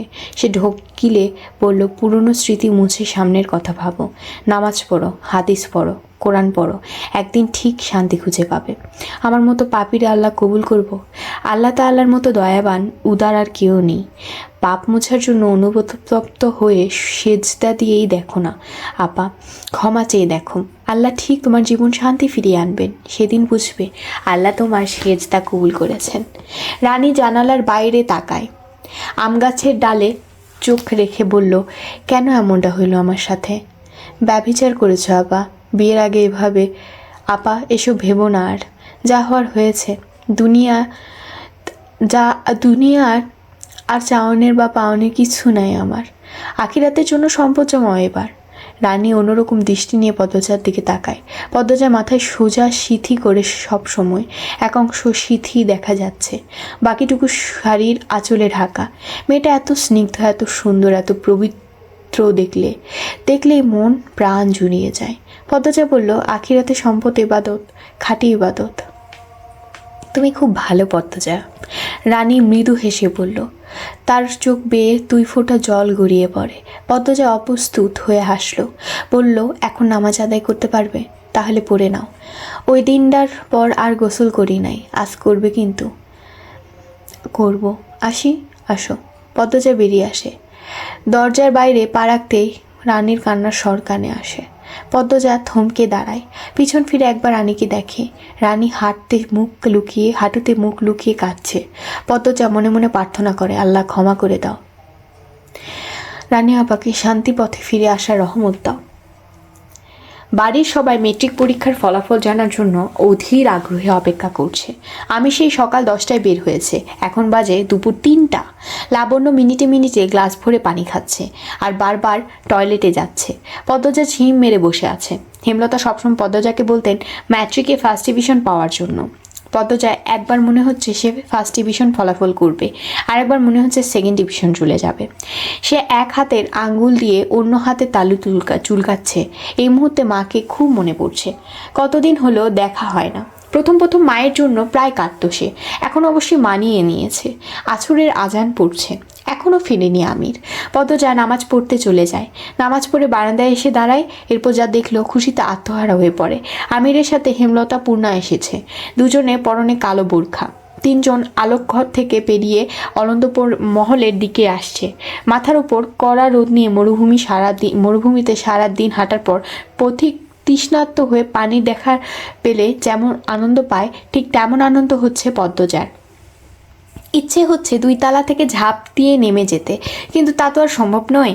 পদ্মজা উন্মাদের মতো দৌড়াতেই থাকে। সিঁড়ি দিয়ে নামার সময় উল্টে পড়ে যেতে গিয়েও নিজেকে সামলে নিল, তবুও দৌড় থামালো না। সদর ঘরে সবাইকে তোয়াক্কা না করে বাড়ির বউ ছুটে বেরিয়ে যায়। হেমলতা কিছু বুঝে ওঠার আগে তার নয়নের মণি ঝাঁপিয়ে পড়ে বুকে। পদ্মজার ছোঁয়ায় চারিদিকে যেন বসন্ত শুরু হয়। পূর্ণা পদ্মজাকে দেখেই জড়িয়ে ধরে, ফুপাতে থাকলো। পদ্মজা হেমলতার বুকে মাথা রেখে পূর্ণাকে এক হাতে জড়িয়ে ধরে কাঁদো কাঁদো হয়ে বলল, এতদিনে আসতে মনে হয়েছে তোমাদের? এভাবে পর করে দিলে আম্মা। আর পূর্ণা, তাই তো আসতে পারিস, তুই তো আসতে পারিস, বোনকে মনে পড়ে না? শাড়ির আঁচল টেনে পদ্মজার মাথায় চুল ঢেকে দিলেন হেমলতা। এরপর বললেন, মেয়ে শ্বশুর বাড়ি আসার কি এতই সোজা? তাহলে শ্বশুর বাড়ি পাঠানোর কি দরকার, যদি মা বাবা সহজেই না আসতে পারে? আপা, আমার তোমাকে খুব মনে পড়ে। পূর্ণা বাচ্চাদের মতো করে কাঁদছে। পদ্মজা পূর্ণার চোখের জল মুছে দিয়ে বলল, আমারও মনে পড়ে। হেমলতা পদ্মজার চোখের জল মুছে দিয়ে বললেন, 750 মার্ক পেয়েছিস, স্টার মার্কস, ফার্স্ট ডিভিশন। এই খুশিতে আর কাঁদিস না। পদ্মজার চোখ ভর্তি জল, গাল ঠোঁট চোখের জলে ভেজা। এমতাবস্থায় হাসলো। তাকে মায়াবী ভরে শিশিরের মতো দেখা। হেমলতা অন্দরমহলের সদর দরজার দিকে তাকিয়ে দেখেন হাওলাদার বাড়ির বাকিরা তাকিয়ে আছে। তিনি পদ্মজাকে সরিয়ে সদর দরজার দিকে এগিয়ে আসেন। ফরিনা বেগমের মুখ দেখে পদ্মজার ভয় হচ্ছে। ওনার মুখ আগে থেকে ছোটে। আমাকে কিছু বলবেন না তো? হেমলতা সবাইকে সালাম দিয়ে বললেন, আমি ধরে নিয়ে আসলো। মজিদ হাওলাদার বিনীত স্বরে বললেন, এই প্রথম আমাদের বাড়িতে এসেছেন, আজ আসবেন, আগে জানলে গরু জমাই করে রাখতাম। হেমলতা হাসলেন, বলছেন এই অনেক, বললেই হবে না, করতে হবে। কয়দিন কিন্তু থেকে যাবেন, এটা বলবেন না। আজই ফিরতে হবে আমার, কিছুক্ষণ থেকে চলে যাব। প্রথমবার আসলেন আর কিছুক্ষণ থেকে চলে যাবেন? আবার আসবো, অনেক দিন থেকে যাব। আজকে রাত থেকে যান। আম্মা, আজ থেকে যাও আমার সাথে, পদ্মজা অনুরোধ করে বলল। হেমলতা হাসলেন। ফরিনা কিছু বলছেন না, ভ্রুকুটি করে দাঁড়িয়ে আছেন। তিনি হেমলতাকে ভেতরে ভেতরে ভয় পান। কেমন ধারালো চোখের দৃষ্টি, যেন একবার তাকিয়ে ভেতরের সব দেখে ফেলতে পারে। আর চোখ মুখ ভাব দেখলে মনে হচ্ছে কোনো দেশের রাজরানী।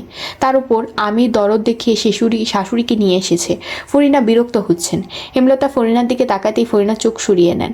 হেমলতা ফরিনাকে প্রশ্ন করলেন, আপা কথা বলছেন না যে? আমার উপস্থিতিতে বিরক্ত করেছে খুব? হেমলতার কথায় ফরিনা সহ উপস্থিত সবাই অস্বস্তিতে পড়ে যান। ফরিনা হাসার ব্যর্থ চেষ্টা করলেন, তারপর বললেন, কি বলছেন আপা, বিরক্ত হইতাম ক্যারে? এই প্রথম আইসেন, খুশি হইছি, তাই বলুন। দরজায় দাঁড়াই, গপ আর তখন হইব, ঘরে আহেন। ফরিনা দ্রুত সটকে পড়েন। সদর ঘরে আগে আগে হেঁটে আসেন, হাঁপাতে থাকেন, বিড়বিড় করেন, মহিলা এত চালাক, সত্যি সত্যি সব বুঝে ফেলে। হেমলতা সবার আড়ালে শাড়ির আঁচল মুখে চেপে সেকেন্ড 2 হাসলেন। হেমলতাকে হাসতে দেখে পদ্মজাও হাসলো। সবাই সদর ঘরে এসে বসে। লাবণ্য ও পদ্মজার ফলাফল দেওয়ার উপলক্ষে শিরিন সাহানাকে দাওয়াত দেওয়া হয়েছিল। তারা এখন হাওলাদার বাড়িতেই আছে। 2 বোন হেমলতা পূর্ণার জন্য নাস্তা তৈরি করতে রান্নাঘরে গেল। লাবণ্য দরজা বন্ধ করে ঘরে বসে আছে। আমির এখনও লাবণ্যর ফলাফল কাউকে বলেনি। সে সদর ঘর থেকে লাবণ্যকে ডাকলো, লাবণ্য, এই লাবণ্য, শুনছিস? এদিকে আয়। আজ তোর খবর আছে। আমিরের কথা শুনে লাবণ্যর বুকের ধুপকানি থেমে যায়। এখনই নিঃশ্বাস বন্ধ হয়ে যাবে অবস্থা। নিশ্চিত ফেল করেছে। লাবণ্য চিত হয়ে শুয়ে অপেক্ষা করতে থাকে কখন সে মারা যাবে। আমির আবার ডাকলো, বেরিয়ে আয় বলছি, নয়তো দরজা ভেঙে ঘরে ঢুকবো। তখন কিন্তু গায়ে মার বেশি পড়বে। লাবণ্য তড়িঘড়ি করে বিছানা থেকে নামে, গায়ের ওড়না ঠিক করে দরজা খোলে। সদর ঘরে ঢুকতে নামাজের সব সূরা পড়তে থাকে। আমির চেয়ারে ছেড়ে দাঁড়াতেই লাবণ্য কেঁপে ওঠে। কাঁদো কাঁদো হয়ে বলল, আগামী বছর মাটিকে পাশ করাম কসম। এই বছরই তো পাশ করেছিস, তাহলে আগামী বছর আবার কিসের দিব্যি দিচ্ছিস? লাবণ্য চকিত তাকালো। তার মুখটা হা হয়ে যায়। লাবণ্যর মুখের ভঙ্গি দেখে সবাই হাসলো। লাবণ্য খুশিতে কেঁদে দিল।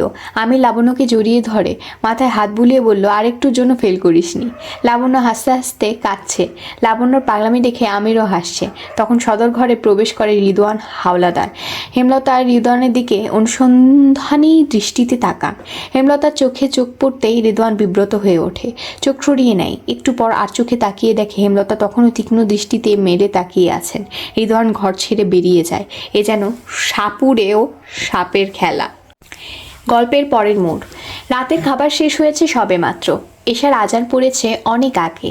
পূর্ণা, পদচা ও লাবণ্যকে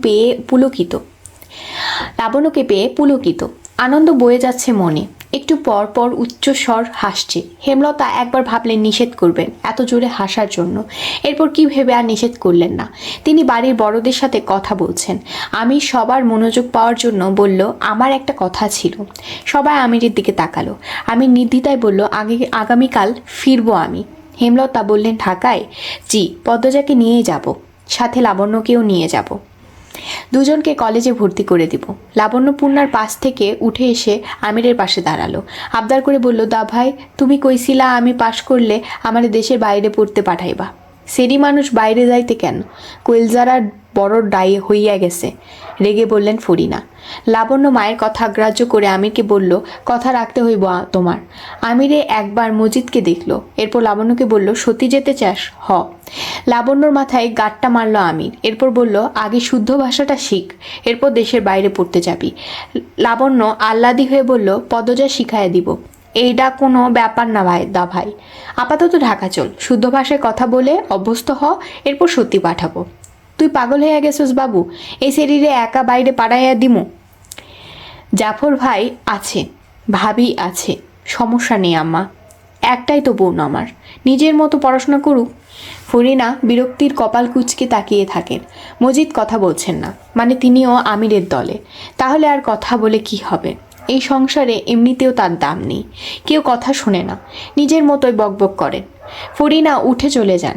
হেমলতা বললেন, কালই চলে যেতে হবে, 2-3 দিন পর হবে না?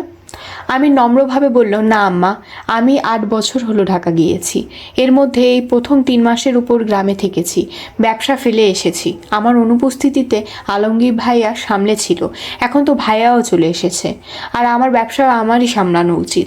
যত দ্রুত সম্ভব যেতে চাই, আপত্তি করবেন না। হেমলতা পদ্মজার দিকে চেয়ে বললেন, তাহলে আগামীকালই যাচ্ছ? জি। আব্বা আম্মাকে তো অনেক আগেই বলেছি, পদ্মজাও জানে, কিন্তু পদ্ম ভাবেনি সত্যি সত্যি যাব। দেখুন কেমন অবাক চোখে তাকিয়ে আছে। কাল চলে যাব বলেই আজ আপনাকে নিয়ে এসেছি। আজ রাতটা মেয়ের সাথে থাকেন, আবার কবে দেখা হয়। হেমলতা বেশ অনেকক্ষণ নিশ্চুপ থাকেন, তারপর বললেন, তোমাদের কিসের ব্যবসা আজও জানলাম না। মজিদ অবাক হয়ে বললেন, আত্মীয় হলেন এতদিন, এখনও জানেননি মেয়ের জামাই কিসের ব্যবসা করে? বাবু, এটা তো বলা উচিত ছিল। আমি তো ভেবেছি জানেন, তাই বলিনি। আম্মা, আমাদের এক্সপোর্ট ইম্পোর্ট বিজনেস, মানে মালামাল বিভিন্ন দেশে আমদানি রপ্তানি করা হয়। এ কাজে আব্বা, রিদওয়ান ভাইয়া, চাচা আছে। তাছাড়া নিম্নমানের দেশগুলো থেকে কম দামে পণ্য এনে উন্নত দেশগুলোতে বেশি মূল্য বিক্রি করি। সব পণ্য গুডাউনে রাখা হয়। আমাদের অফিসও আছে। গুডাউন আর অফিসের সব কাজ আমাকে সামলাতে হয়। বলতে পারেন আমরাই সব। অনেক বড় ব্যাপার। হেসে বললেন হেমলতা। তিনি জানতেন না আমির এতটাই বিত্তশালী। এক্সপোর্ট ইম্পোর্ট বিজনেস কম কথা নয়, এ সম্পর্কে মোটামুটি তিনি জানেন, কলেজ থাকাকালীন জেনেছেন। পদ্মজাকে পূর্ণা জড়িয়ে ধরে রেখেছে। পদ্মজা বলল, কথা বলছিস না কেন? কালই চলে যাবা আপা? তাই তো কথা হচ্ছে। আমার খুব মনে পড়ে তোমাকে। কাঁদছিস কেন? আসবো তো আমি। সে তো অনেক অনেক মাস পর। পদ্মজা কিছু বলতে পারল না। হেমলতার কথা বলছেন আমির আর মজিদের সাথে। খলিল আলমগীর নীরব দর্শক হয়ে বসে আছে। বিকেল থেকে রিদওয়ানের দেখা পাওয়া যাচ্ছে না। পদ্মজা হেমলতার উপর চোখ রেখে পূর্ণাকে প্রশ্ন করলো, আম্মা খুব শুকিয়েছে, খায় না? না, মাঝে মাঝে সারাদিন পার হয়ে যায়, তবুও খায় না। জোর করে খাওয়াতে পারিস না? ধমক মারে, শোনে না কথা। আম্মা ঘাটতেরা। ঠিক বলেছ। উনি কেমন? ঝগড়া করে আম্মার সাথে? উনিটাকে? আব্বার প্রথম বউ। তুমি তো দেখতেও যাওনি। শ্বশুরবাড়ি থেকে চাইলেই যাওয়া যায় না। বল না কেমন আদর করে তোদের? খুব ভালো, সহজ সরল। আম্মাকে খুব মানে। প্রেমা পান্ত অনেক আদর করে তাদের। দেখতেও খুব সুন্দর। আগে সাপুরের বউদের মতো সাজতো, আমার পছন্দ না বলে এখন আর সাজে না। তুই নাকি খুব খারাপ ব্যবহার করিস? এখন করি না। তুমি কাকে দিয়ে এত খোঁজ খবর নাও? সে তোর জানতে হবে না। তাহলে উনি ভালো, তাই তো? মিলেমিশে থাকিস তো? মিলেমিশে থাকিস তাহলে। ঢাকা যাওয়ার আগে দেখে যাও একবার। বাপের প্রথম বউকে দেখার ইচ্ছে নিয়ে আমার। পদ্মজা থমথমে স্বরে পড়ল। পূর্ণা বলল, আচ্ছা, আমি আজ তোমার সাথে ঘুমাবো। ঘুমাবি। আমার খেয়াল রাখবি। আমাকে দেখে মনে হচ্ছে কোনো বিষয় নিয়ে খুব চিন্তা করে, সারাক্ষণ ভাবে। তুই কথা বলবি, সময় দিবি। আমি তোমার মতো সব সামলাতে পারি না। পদ্মজা বলল, চেষ্টা করবি। ভোরে উঠে মগা ভাইয়াকে পাঠাবো, আব্বা আর প্রেমা পান্তকে নিয়ে আসতে। চোখের সামনে সবাইকে চোখের দেখা দেখে যাব। পূর্ণজা পদ্মজাকে আরও শক্ত করে জড়িয়ে ধরে। কান্না পাচ্ছে খুব। কত দূরে চলে যাবে আপা। পদ্মজা অনুভব করে পূর্ণার ভেতরে আর্তনাদ। সে পূর্ণার মাথায় হাত বুলিয়ে বলল, খুব দ্রুত আসবো। পদ্মজা মাঝে শুয়েছে। তার দুই পাশে হেমলতা আর পূর্ণা। পূর্ণা শক্ত করে জড়িয়ে ধরে রেখেছে পদ্মজাকে, আর পদ্মজা হেমলতার এক হাত শক্ত করে ধরে রেখেছে। হেমলতা নীরবতা ভেঙে পদ্মজাকে বললেন, পদ্ম, আম্মা, শহরে নিজেকে মানিয়ে নিবি, শক্ত হয়ে থাকবি, আর মনে রাখবি কেউ কারণ না, সবাই একা। সবসময় নিজের উপর বিশ্বাস রাখবি, নিজের উপর আস্থা রাখবি, সৎ পথে থাকবি, কখনো কারোর উপর নির্ভরশীল হবি না। যদি তুই কারোর উপর ভালো থাকার দায়িত্ব দিস, ভালো থাকবি না। নিজের ভালো থাকার দায়িত্ব নিজেরই নিতে হবে। নিজেকে কখনো একা ভাববি না। যেখানেই থাকি আমি, আমার প্রতিটা কথা তোর সাথে মিশে থাকবে, ছায়া হয়ে থাকবে। আল্লাহ সবাইকে কোনো না কোনো উদ্দেশ্যে সৃষ্টি করেছেন। সেই উদ্দেশ্যে সফল হলে আর বেঁচে থাকার মানে থাকে না, মৃত্যুতে ঢলে পড়ে। আমার ইদানিং মনে হয় আমার দায়িত্ব ছিল, দায়িত্ব অনেক বড় কিছু। পদ্মজা চাপা স্বরে বলল, কি সেটা? জানি না। তুমি এত কি ভাবো আম্মা? মুখটা এরকম ফ্যাকাশে হয়ে যাচ্ছে কেন? খাওয়া দাওয়া ঠিকমতো করবে? আমি পরের বার এসে যেন দেখি মোটা হয়েছ। হেমলতা হাসলেন। সাদা ধপধপে দাঁত ছিলিক মারে। তিনি পদ্মজাকে এক হাতে জড়িয়ে ধরে বললেন, পরের বার যখন আসবি একদম অন্যরকম দেখবি। কথা দিচ্ছি। পদ্মজা হাসলো। পূর্ণা বলল, আমাকেও জড়িয়ে ধরো আপা। পদ্মজা পূর্ণাকে জড়িয়ে ধরে, আর হেমলতা দুই মেয়েকে একসাথে জড়িয়ে ধরেন। এরপর বলেন, এবার চুপচাপ ঘুম হবে, কোনো কথা হবে না। মাঝরাতে হেমলতার ঘুম ভেঙে যায়। তিনি চোখ খুলে কান খাড়া করে শোনেন কেউ হাঁটছে। কাঁথা গা থেকে সরিয়ে ধীরে ধীরে বিছানা থেকে নামেন। সাবধানে দরজা খুলে বেরিয়ে আসেন। পায়ের শব্দটা যেদিক থেকে এসেছে সেদিকে যান। সাদা পাঞ্জাবি পরা একটা পুরুষ অবয়ব দেখতে পান। তিনি তীক্ষ্ণ স্বরে ডাকলেন, রিদওয়ান। রিদওয়ান কেঁপে উঠে পিছনে ফিরল। চোখ দুটি বড় বড় হয়ে যায়। সে যে অপ্রস্তুত হয়ে পড়েছে দেখে বোঝা যাচ্ছে। হেমলতা প্রশ্ন করলেন, এত রাতে এখানে কি করছো? জি, হাঁটছিলাম। এত রাতে? প্রায় হাঁটি, জিজ্ঞাসা করতে পারুন অন্যদের। হেমলতা রিদওয়ানকে পা থেকে মাথা পর্যন্ত পরখ করে নিয়ে বলল, কোনোভাবে আমাকে খুন করতে এসেছো কি? রিদওয়ান থতমত খেয়ে পড়ল। বলল, না, আপনাকে কেন খুন করতে যাব? প্রমাণ সরাতে। হেমলতা সহজ কথায় বলল। রিদওয়ান হঠাৎই অন্যরকম স্বরে কথা বলল, সে তো আমিও একজন প্রমাণ, স্বচক্ষে দেখা জলযন্ত্র প্রমাণ। আপনিও আমাকে খুন করে প্রমাণ সরাতে পারেন। যেহেতু দুজনই একই পথের, কাউকে কারোর খুন করার প্রয়োজন নেই। আমি এখানে অন্য কাজে এসেছি। হেমলতা কঠিন চোখে তাকান। পরপরই চোখ শিথিল করে নিয়ে বললেন, শুভরাত্রি। রিদওয়ান হেসে হেলে দুলে হেঁটে চলে যায়। হেমলতা ঘরে ঢোকার জন্য ঘুরে দাঁড়ান। হাঁটার পূর্বে শরীরে ভারসাম্য হারিয়ে পড়ে যান। ভাগ্যিস আওয়াজ হয়নি। তিনি হাতে ভর দিয়ে ওঠার চেষ্টা করেন। বাম হাতের মাংসপেশি শক্ত হয়ে আছে। হাত নাড়াতে কষ্ট হয়। ভর দিয়ে উঠা আরও কষ্টকর। তিনি ওভাবেই বসে থাকলেন অনেকক্ষণ। গল্পের পরের মোড়। পাখিদের কলতানে পদ্মজার ঘুম ভাঙল। পদ্মজা জানালার ফাঁক গলে আসা দিনের আলো দেখতে পেল। সে তড়িঘড়ি করে উঠে বসে। অন্যদিন ফজরের আজানের সাথে সাথে উঠে পড়ে। আজ দেরি হয়ে গেল। পূর্ণাকে তুলে নিয়ে যা, একসাথে উজু করে নামাজ পড়তে বস। হেমলতার কণ্ঠ শুনে পদ্মজা ঘুরে তাকালো। তিনি কোরআন শরীফ পূর্বের জায়গায় রেখে বললেন, পূর্ণাকে একটু বুঝ দিস, নামাজ পড়তে চায় না। আচ্ছা আম্মা। পদ্মজা পূর্ণাকে ডেকে নিয়ে কলপারে যায়।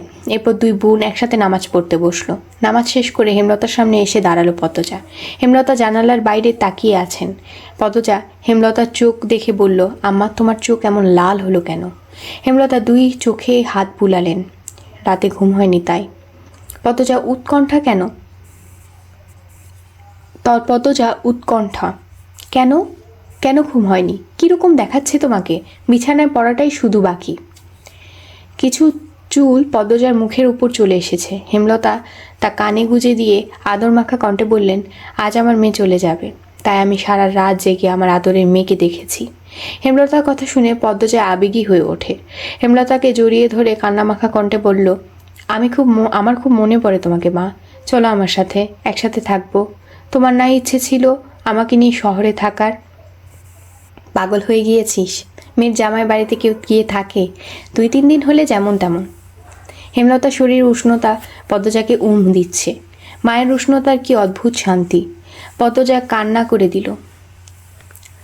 হেমলতার পদ্মজার মুখ তুলে বললেন, সকাল সকাল কেউ কাঁদে?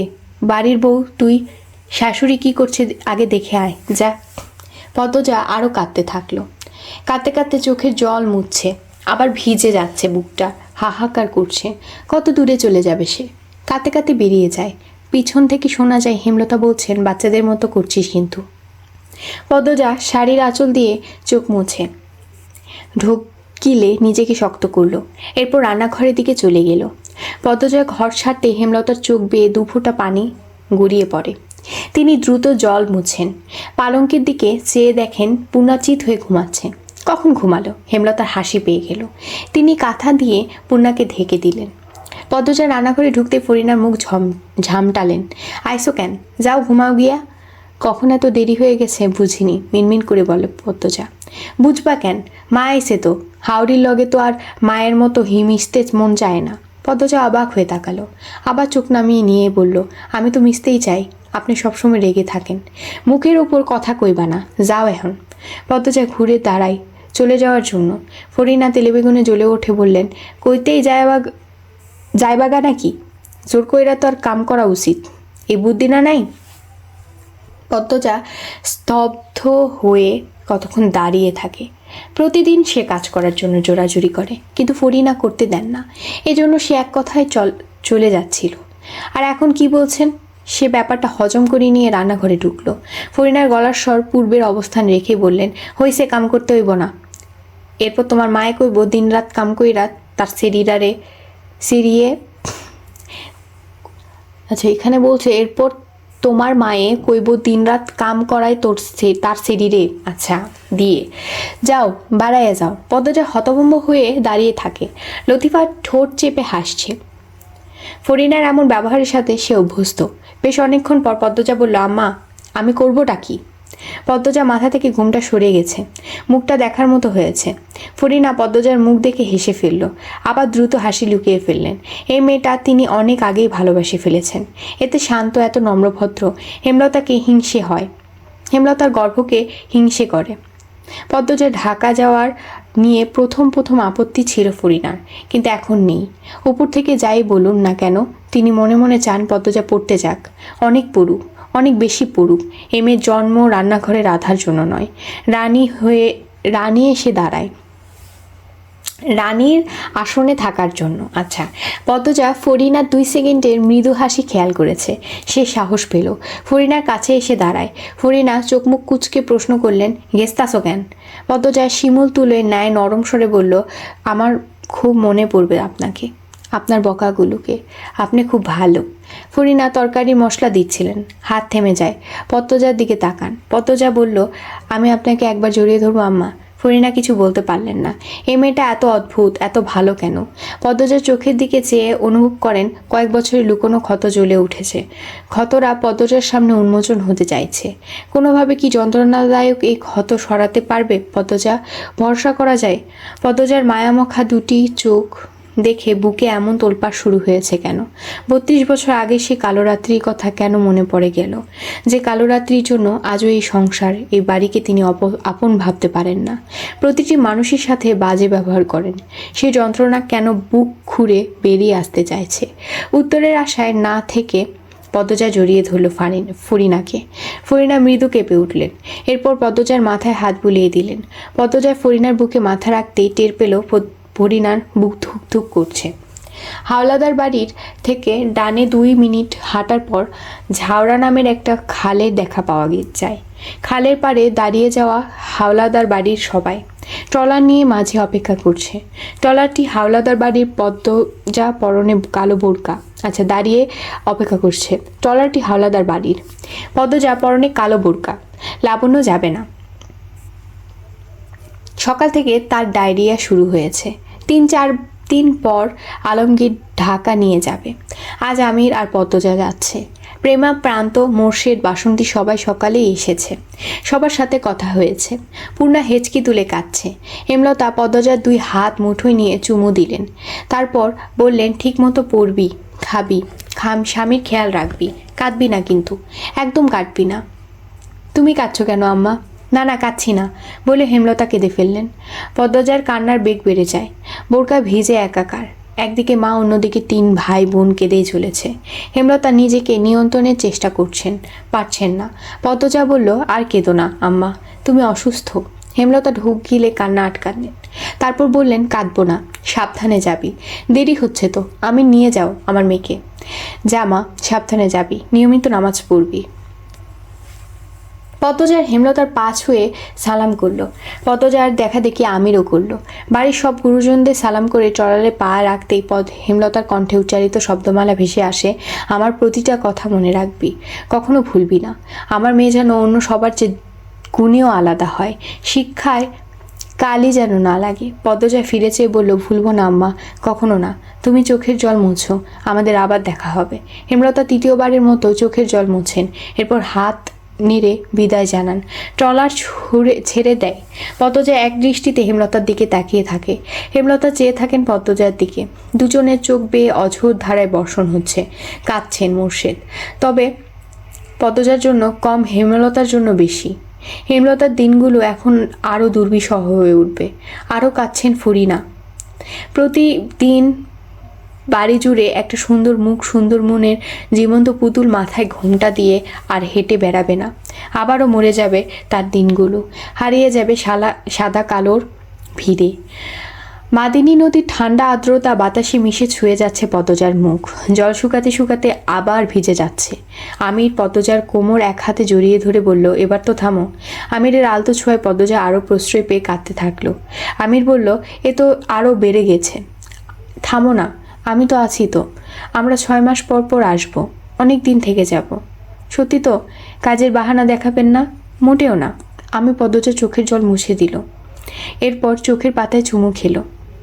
পদ্মজা নুয়ে যায়, বলল, নদীর পাড় থেকে কেউ দেখবে, কেউ দেখবে, কেউ দেখবে, কেউ দেখবে, এই কথাটা ছাড়া আর কোনো কথা পারে আমার বউ? পদ্মজা আমিরের দিকে একবার তাকালো। এরপর চোখের দৃষ্টি সরিয়ে বলল, আমরা ট্রলারে দিয়ে ঢাকা যাব? সেটা সম্ভব না, কিছুক্ষণ পরেই ট্রেনে উঠে যাব। আমির পদ্মজাকে ছোঁয়ার জন্য হাত বাড়াতে আমিরকে হতবাক করে দিয়ে পদ্মজা ট্রলারের ভেতর ঢুকে গেল। ট্রেনের বগিতে হেঁটে সামনে এগুচ্ছে আমির। তার এক হাতে লাগেজ, অন্য হাতে পদ্মজার হাত শক্ত করে ধরে রেখেছেন, যেন ছেড়ে দিলে হারিয়ে যাবে। পদ্মজার মুখ নিকাবের আড়ালে ঢেকে রাখা। সে এদিক ওদিক তাকিয়ে আমিরকে প্রশ্ন করলো, খালি সিট রেখে আমরা কোথায় যাচ্ছি? কেবিনে। ততক্ষণে 2 জন 76 নাম্বার কেবিনের সামনে চলে আসে। আমির দরজা ঠেলে পদ্মজাকে নিয়ে ঢুকলো। 4টা বার্থ, আচ্ছা, 4 জনের কেবিন বোঝাই যাচ্ছে। পদ্মজা বলল, আরও 2 জন আসবে কখন? ট্রেন তো ছেড়েই দিচ্ছে। 4 বাড়তি আমাদের। পদ্মজা ডান পাশে বাড়তে বসতে বসতে বলল, অনেক খরচ করেছেন। আমি লাগের জায়গা মতো রেখে পদ্মজার পাশে বসলো। বলল, নিকাব খোলো এবার, কেউ আসছে না। পদ্মজা নিকাব খুলল। ঝমঝম শব্দ তুলে ট্রেন যাত্রা শুরু করেছে। আমির জানালা খুলে দিতেই পদ্মজার চুল তিত্তির করে উঠতে থাকলো। পদ্মজা দ্রুত 2 হাত মুখের সামনে ধরে বাতাস থেকে রক্ষা পাওয়ার ব্যর্থ চেষ্টা করে। আমির বাম পাশের বার্থে বসে হাসলো। বলল, হাত ছড়াও দেখি একটু বউটাকে। পদ্মজা 2 হাত ছড়ালো। ঠোঁটে আঁকা হাসি, চোখ ছোট ছোট করে তাকিয়ে আছে, চুল অবাধ্য হয়ে উঠছে। পদ্মজা দাঁত বের করে হাসলো। আমির এক হাতের উপর থুতনির ভর দিয়ে বলল, এই হাসির জন্য দুরিয়া A44 করতেও রাজি। লজ্জায় চোখ নামিয়ে নিল পদ্মজা। আমির পদ্মজার পাশে বসে পদ্মজার চুল খোপা করে দিল। তারপর বলল, এবার বোরকাটা খুলে ফেলো, গরম লাগছে না? পদ্মজা জিজ্ঞাসু দৃষ্টিতে তাকায়।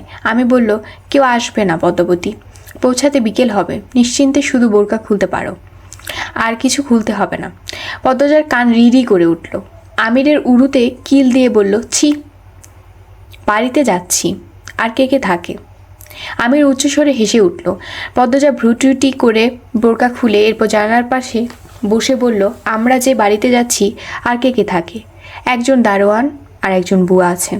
যে বাড়ি না তোমার বাড়ি, ওনারা বিশ্বস্ত, নয়তো রেখে এসেছি। পদ্মজা কিছু বলল না। আমির পদ্মজার পাশ ঘেঁষে বসলো। পদ্মজার কানের তুলে টোকা দিয়ে কোমর জড়িয়ে ধরল। পদ্মজা মেরুদণ্ড সোজা করে বসে। শীতল একটা অনুভূতি সর্বাঙ্গে ছড়িয়ে পড়ে। চোখ বুজে স্বভাবত বলে ওঠে, কেউ দেখবে। আমির ভ্রুকুঞ্চন করে চোখ তুলে তাকায়। পদ্মজা বুঝতে পারে সে ভুল শব্দ উচ্চারণ করে ফেলেছে। জিভে কামড়ে আর চোখে আমিরকে দেখে হাসার চেষ্টা করলো। আমির বেশ কিছুক্ষণ তীক্ষ্ণ চোখে পদ্মজার দিকে তাকিয়ে থাকে, এরপর আরও শক্ত করে জড়িয়ে ধরে। পদ্মজার ঘাড়ে নাক ডুবিয়ে বলল, দেখুক, যার ইচ্ছে দেখুক। দরজায় টোকা দিচ্ছে কেউ। শব্দে পদ্মজা ঘুম ছুটে গেল। উড়ফুড়িয়ে উঠে বসে। কখন ঘুমিয়ে পড়েছে মনে পড়ছে না। আমিরের কোলে তার মাথা ছিল। মানুষটা এতক্ষণ বসেছিল। পদ্মজাকে এভাবে উঠতে দেখে আমির ইশারায় শান্ত হতে বলল। পদ্মজা দ্রুত নিকাব পরে নেয়। এরপর আমির দরজা খুলল। ঝালমুড়ি নিয়ে একজন লম্বা ধরনের লোক দাঁড়িয়ে আছে। নাকটা মুখের তুলনায় একটু বেশি লম্বা। আমির বলল, এভাবে অনুমতি না নিয়ে টোকা দেয়া অভদ্রতা। আমাদের দরকার পড়লে আপনাদের এমনিতেই খুঁজে নিতাম। আর এমন করবেন না, আপনার জন্য আমার বইয়ের ঘুম ভেঙে গেছে। নিন টাকা, ঝালমুড়ি দেন। লোকটি বেশ আনন্দ নিয়ে ঝালমুড়ি বানিয়ে দিল। বোধহয় আর বিক্রি হয়নি, হতে পারে আমিরই প্রথম কাস্টমার। লোকটি বেশ আনন্দ নিয়ে ঝালমুড়ি বানিয়ে দিল। বোধহয় আর বিক্রি হয়নি। লোকটি চলে গেল। আমির কেবিনে ঢুকে দরজা বন্ধ করলো। তারপর পদ্মজাকে বলল, একজন ঝালমুড়ি বিক্রি করতে এসেছিল, এই নাও খাও, এরপর আবার ঘুমাও। দুজন একসাথে ঝালমুড়ি খেতে খেতে দুঃখ সুখের গল্প শুরু করে। আমির তার শহুরে জীবনের গতিবিধি বলছে।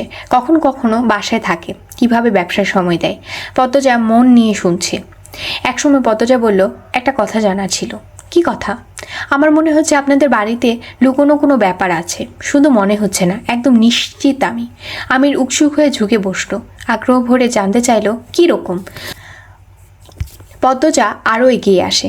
আকাশে দুপুরের কড়া রোদ। ছলাৎ করে রোদের ঝিলিক জানালায় গড়ে কেবিনে ঢুকে আবার হারিয়ে যাচ্ছে। বাতাস ভাবসা গরম, মাঝে মাঝে শীতল ঠান্ডা। সেসব উপেক্ষা করে পদ্মজা তার ভেতরে সন্দেহগুলো বলতে শুরু করলো। রুম্পা ভাবিকে বন্দি করে রাখা হয়েছে, আমি নিশ্চিত। কেন বন্দি করে রাখা হয়েছে সেটা দাদু জানেন। উনি সবসময় রুম্পা ভাবির ঘরের দরজায় নজর রাখেন। আমি অনেকবার ঢুকতে চেয়েছি, পারিনি। বাড়ির পেছনে জঙ্গলে কিছু একটা আছে, সেটা ভূতজিন জাতীয় কিছু না, অন্য কিছু। এমনটা মনে হওয়ায় তেমন কারণ নেই। আমার অকারণে মনে হয়েছে জঙ্গলটা আপনি সৃষ্টি হয়নি, আরও ভয়ঙ্করও হয়নি। কেউ বা কারো এই জঙ্গলটি যত্ন করে তৈরি করেছে, ভয়ঙ্কর করে সাজিয়েছে। এছাড়া বাড়ির সবাইকে আমার সন্দেহ হয়। এ ব্যাপার আপনি কি বলেন? আমি একটু অবাকও হলো না। মুখের প্রকাশভঙ্গি পাল্টালো না। সে দীর্ঘশ্বাস ছেড়ে বলল, জানি আমি এসব। পদ্মজা আমিরের 2 হাত খামচে ধরে এক নিঃশ্বাসে বলল, আমাকে বলুন, অনুরোধ লাগে বলুন, আমি শুনতে চাই। অনেক দিন ধরে নিজের ভেতর পুষে রেখেছি। আমির অসহায় দৃষ্টিতে তাকালো, বলল, আমার ধারণা তোমার ধারণা অবধি সীমাবদ্ধ, এর বাইরে কিছু জানি না। এর রহস্য খুঁজে বের করার ইচ্ছে হওয়া সত্ত্বেও আমি হজম করেছি, আমার ইচ্ছে মাটি চাপা দিয়েছি। আমিরের গলাটা কেমন শোনালো। পদ্মজা কণ্ঠ খাদে নামিয়ে বলল, কেন কেন দিয়েছেন? আমির হাসলো, বলল, ধুর, এখন এইসব গল্প করার সময়। শোনো, এরপর কি করব? পদ্মজা কথার মাঝে আটকে দিয়ে সঙ্গে সঙ্গে বলল, কথা ঘুরাবেন না। আমি খেয়াল করেছি হাওলাদা বাড়ির প্রতিটি মানুষ উদাসীন, কোনো ব্যাপার পাত্তা দেন না, সবসময় বাড়ির চেয়ে দূরে দূরে থাকেন, কোনো ঘটনার নিজেকে জড়ান না। কেন নিজেকে গুটিয়ে রাখেন? আমিরের দৃষ্টি অস্থির। সে এক হাতে ব্যর্থ খামচে ধরার চেষ্টা করে, ঘন ঘন শ্বাস নেই। পদ্মজা খুব অবাক হয়। পদ্মজার উৎকণ্ঠ, কি হলো আপনার? কোথায় কষ্ট হচ্ছে? না, কিছু হয়নি এই পদ্মজা। আমির চট করে পদ্মজার 2 হাত শক্ত করে ধরল, চোখ দুটিতে ভয়। পদ্মজা আমিরের চোখের দিকে তাকালো। আমির বলল, আমার তোমাকে অনেক কিছু বলার আছে, অনেকবার বলতে গিয়েও বলতে পারিনি, আজ যখন কথা উঠেছে। আচ্ছা পদ্মজা, আমার পরিচয় জেনে আমাকে ছেড়ে যাবে না তো? আমি তোমাকে হারালে একাকিত্বে ধুকে ধুকে নিঃশেষ হয়ে যাব। আমার জীবনের একমাত্র সুখের আলো তুমি। পদ্মজা হৃৎপিণ্ড থমকে গেল। সে পরিস্থিতি বুঝে উঠতে পারছে না। আমিরের উত্তরের আশায় চাতক পাখির মতো তাকিয়ে আছে। পদ্মজা ধীর কণ্ঠে বলল, লুকানো সব কথা বলুন আমাকে। আপনি আমার স্বামী, আপনাকে ছেড়ে যাওয়ার কথা কখনো ভাবি না আমি, বিশ্বাস করুন। আমি নতজানু হয়ে বলল, আমি আমার আব্বার অবৈধ সন্তান। আমার জন্মদাত্রী জন্ম দিয়েই মারা যায়, দিয়ে যায় অভিশপ্ত জীবন। পদ্মজা 2 হাত পা কেঁপে উঠল, মাথা ভনভন করে ওঠে, শির দ্বারা বেয়ে ঠান্ডা স্রোত গড়িয়ে পড়ে। আমি ঢোক গেলে আবার বলল, আমার জন্মদাত্রী মারা যাওয়ার পর আব্বা আমাকে নিয়ে আসেন। আমার বর্তমান আম্মা আমাকে দেখে খুব রেগে যায়, কিছুতেই আমাকে মানতে চায়নি। তারপর ছেলে মেয়ে ছিল না আম্মার, তাই মাস ঘুরাতে আমাকে মেনে নিল, ছেলের মতো আদর শুরু করলো। এসব দাদুর মুখে পরে শুনেছি। আব্বা আমাকে তুলে এনে জায়গা দিলেও সন্তানের মতো ভালোবাসেননি কখনো। যখন আমার 11 বছর, আমি আর রিদওয়ান একসাথে জানতে পারি আমি আব্বার অবৈধ সন্তান। আব্বা আবার রিদওয়ানকে খুব আদর করতেন। রিদওয়ান ছোট থেকে আমার সাথে ভেজাল করত, ঝগড়া করত। যখন এমন একটা খবর জানতে পারলো, ও হিংস্র হয়ে উঠে আরও। আমি তখন অনেক শুকনো আর রোগা ছিলাম। রিদওয়ান স্বাস্থ্যবান, তেজি ছিল। আব্বার এমন ছেলেই পছন্দ, কেন পছন্দ জানি না। 19 থেকে 20 হলে রিদওয়ান খুব মারত। আব্বার কাছে বিচার দিলে রিদওয়ান আরও 10টা বানিয়ে বলতো। তখন আব্বা আমাকে মারতেন। রিদওয়ান একবার আমাকে জঙ্গলে বেঁধে ফেলে রেখেছিল। 1.5 দিন পরে ছিলাম। রাতে ভয়ে প্যান্টে প্রসাব করে দিয়েছি, মুখ বাঁধা ছিল, তাই এত চিৎকার করেছি, তবুও কেউ শোনেনি।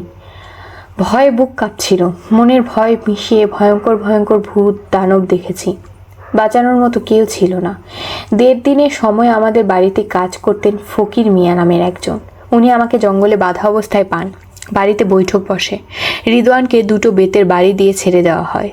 রিদওয়ান এক তো বলিষ্ঠবান, তার উপর আমাকে 2 বছরের বড় আমার চেয়ে। কিছুতেই পেরে উঠতাম না। পানিতে ঠেসে ধরে রেখেছে অনেকবার। ওর মস্তিষ্ক অসুস্থ। আমার জীবন জাহান্নাম করে ওঠে। আম্মাকে বললেও আম্মা বাঁচাতে পারতেন না, সবসময় নিশ্চুপ। কষ্ট থেকে বাঁচার জন্য যখন আমার 15 বয়স, শীতের বেড়াতে পালিয়ে যাই। শীতে কাঁপতে কাঁপতে খেতে অজ্ঞান হয়ে পড়ে যাই। এরপর চোখ খুলে দেখি আমি হাওলাদারের বাড়িতে।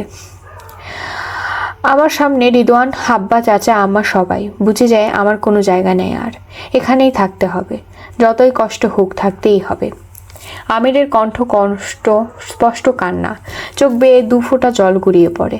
পদ্মজা হেঁচকি তুলে কাঁদছে। আমির অশ্রুসজল চোখ মেলে পদ্মজার দিকে তাকালো, হেসে ফেলল। পদ্মজার 2 চোখের জল মুছে দিয়ে বলল, আরে পাগলি, কাঁদছো কেন? এসব তো পুরনো কথা। আমার পড়াশোনাটা আবার চলছিল ভালোই। আমি ভালো ছাত্র ছিলাম, এদিক দিয়ে বুদ্ধিমান ছিলাম, সবসময় ভালো ফলাফল ছিল, এজন্য কদর একটু হলেও পেতাম। যখন আমার 18 বয়স, বাড়িতে অস্বাভাবিক কিছু অনুভব করি। রাত করে অদ্ভুত কিছু শব্দ শুনি, জঙ্গলে আলো দেখতে পাই। চাচাকে প্রায় রাতে জঙ্গলে যেতে দেখি। রেদওয়ান আর চাচা মিলে কিছু একটা নিয়ে সবসময় আলাপ করত। ওদের চোখে মুখে থাকতো লুকোচুরি খেলা। আমি একদিন রাতে চাচাকে অনুসরণ করি। প্রায় 10 মিনিট হাঁটার পর চাচা দেখে ফেলে। এই ভুলের জন্য কম মার খেতে হয়নি সেদিন। তবুও বেহারার মতো কয়েকদিন পর পর অনুসরণ করি। রেদওয়ান পিছনে ছিল না, দেখিনি। আব্বা সেদিন অনেক মারল, দা ছুরি মারেন। এই তো থুতনি দাগটা, এটা দিয়ে দায়ের আঘাত। একসময় আব্বা আমাকে নিয়ে আলোচনায় বসলেন। বললেন আমাকে শহরে পাঠাবেন পড়ালেখার জন্য, কোনো ব্যবসা করতে চাইলে তারও সুযোগ করে দিবেন। আমি যেন এই বাড়ি আর বাড়ির আশপাশ দিয়ে মাথা না ঘামাই। আমি মেনে নিই। রিদওয়ানের সাথে থাকতে হবে না, আর এর চেয়ে আনন্দের কি আছে। চলে আসি ঢাকা। শুরু হয় নিজের জায়গা শক্ত করার যুদ্ধ। এখানে এসে অনেক অপমান সহ্য করতে হয়, তবুও থেমে যায়নি। যুদ্ধ করে চলেছি। আমাকে বাঁচাতে হবে, আমাকে বাঁচতে হবে, মানুষের মতো বাঁচতে হবে, কারো লাথি খেয়ে না। যখন আমার 23 বছর, তখন থেকে আমার কদর বেড়ে যায়। ব্যবসায় মোটামুটি সফল হয়ে যায়। ভাগ্য ভালো ছিল আমার। অতিরিক্ত পরিশ্রম আমাকে নিরাশ করেনি। তখন আব্বা আমার প্রশংসায় পঞ্চমুখ। রিদওয়ান আগের মতো হাত তোলার সাহস পায় না। সে আমার আজ এই জায়গা। এখন আমার যে অবস্থান, হাওলাদার বাড়ির কারোর সাহস নেই আমার চোখের দিকে তাকানোর। আমি চাইলে শোধ নিতে পারি, কিন্তু নেব না। তারা থাকুক তাদের মতো। রিদওয়ান ছোটবেলা যা করেছে মেনে নিয়েছি। এখন তোমার দিকে নজর দিয়েছি। ওর নজর আমার বাড়ির গাড়ি, অফিস, গুডাউনে আছে। আমি টের পাই। ও পারলে আমাকে খুন করে দিত, কিন্তু পারে না। আমার ক্ষমতার ধারে কাছে ওর জায়গা নেই। এখন আমার নিজের এক বিশাল রাজত্ব আছে। আমার অহংকার করার মতো অনেক কিছু আছে। হাওলাদার বাড়ি কেউ মিলে আমাকে নিয়ে কোনো পরিকল্পনা করেছে। আমি নিশ্চিত। তাই হাওলাদার বাড়িতে আমি থাকতে স্বাচ্ছন্দ্য বোধ করি না। আম্মা ছাড়া ওই বাড়ির সবাই ভালোবাসার মুখোশ মাত্র। আমার দরকার ছিল একজন ভালো মনের সঙ্গিনী। আমি পেয়ে গেছি। আর কিছু দরকার নেই। আমি আমার অর্ধাঙ্গিনীকে তার আসল সংসারে নিয়ে যাচ্ছি। এখন আমার মন শান্তি, কোনো চিন্তা নেই। খুব বেশি সুখের মনে হচ্ছে। আমির পদ্মজার হাতে চুমু খেলো। পদ্মজা তখনও কাঁদছে। সে আচমকা আমিরকে জড়িয়ে ধরল, গভীরভাবে শক্ত করে। এরপর কান্নামাখা কণ্ঠে বলল, আমি কখনো আপনাকে কষ্ট দেব না, কোনো দিন না। কেউ আপনাকে ছুতে আসলে আমি তার গর্দান নেব। আমি উন্মাদ হয়ে তাকে ছিঁড়ে কুটি কুটি করব। পদ্মজা আরও শক্ত করে ধরার চেষ্টা করে। আমির পদ্মজার পিঠে হাত বুলিয়ে দিল। এই প্রথম আমার বউ গভীর আলিঙ্গন পেলাম। ভালো লাগছে, ছেড়ো না কিন্তু। প্ল্যাটফর্মে হাঁটছে ওরা। আমির পদ্মজার এক হাত ধরে রেখেছে। খুব দ্রুত হাঁটছে। পদ্মজার তাল মেলাতে পারছে না, চেষ্টা করছে। মোটর গাড়ি নিয়ে একজন কালো চশমা পরা লোক অপেক্ষা করছিল। আমির সেখানে গিয়ে থামে। লোকটা সালাম দিয়ে গাড়ির দরজা খুলে দেয়, ব্যাগ জায়গা মতো রাখে। আমির আগে পদ্মজাকে উঠতে বলল। পদ্মজা অবাক হয়। এরকম গাড়ির সাথে সরাসরি পরিচয় নেই তার, কিন্তু প্রকাশ করলো না। আমিরের কথা মতো গাড়িতে উঠে বসলো। এরপর আমির উঠল। গাড়ি চলতে শুরু করে। আমির পদ্মজাকে এক হাতে জড়িয়ে ধরে বলল, আমাদের নিজস্ব গাড়ি। কথা ছিল কিন্তু আমার গাড়ি নিয়ে রাত বেরাতে যখন তখন ঘুরতে বের হব। পদ্মজা কিছু বলল না। সে উপভোগ করছে নতুন জীবন। ঘণ্টাখানেকের মধ্যে একটা বাড়ির সামনে গাড়ি থামলো। কালো চশমা পরা লোকটা দ্রুত গাড়ি থেকে নেমে আমিরের ডান পাশে দরজা খুলে দিল। আমির পদ্মজাকে নিয়ে নামলো। পদ্মজা বাড়িটা দেখে মুগ্ধ হয়। দ্বৈত অর্থাৎ ডুপ্লেক্স বাড়ি। একজন দারোয়ান দৌড়ে এসে সালাম দিল। পদ্মজার সাথে পরিচিত হলো। এরপর আসে একজন মধ্যবয়স্ক নারী। ইনি বোধ হয় বাড়ির কাজের লোক। সবাই একসাথে বাড়ির ভেতর ঢুকলো। পদ্মজা তার নতুন বাড়ি মন দিয়ে দেখছে। পূর্ব দিক থেকে সদর দরজা দিয়ে ভেতরে প্রবেশ করতে দেখতে পেল বিশাল বৈঠকখানা, উত্তর দক্ষিণে লম্বা। দক্ষিণ পাশে বারান্দা, তাতে নানা ধরনের ফুল ফুটে আছে টবের মধ্যে। মনে হবে যেন একটা ছোটখাটো বাগান। বৈঠকখানার দক্ষিণ পশ্চিম কোণার দিকে বেশ বড় শোবার ঘর। পদ্মজা প্রশ্ন করা আগে আমির বলল, না, এটা আমাদের ঘর না। উত্তর পশ্চিম কোণার দিকে রান্নাঘর এবং টয়লেট, আর এ দুয়ের মাঝখানে বৈঠকখানে। পশ্চিম দিকের মাঝখানায় খাওয়ার ঘর, ডাইনিং। বৈঠকখানার মাথার উপর দিয়ে তাকালে সেখানে সোনালি কালারের ঝাড়বাতি ঝুলছে। বৈঠকখানার উত্তর দিকে একটা সিঁড়ি সাপের মতো পেঁচিয়ে উপর দিকে উঠে গেছে। আমির পদ্মজাকে নিয়ে সেদিকেই হাঁটে। সিঁড়ি পেরোনোর পর হাতের বাঁ দিকে অনেক বড় একটা শোবার ঘর, দামি দামি জিনিসে সৌন্দর্য আকাশ ছোঁয়া।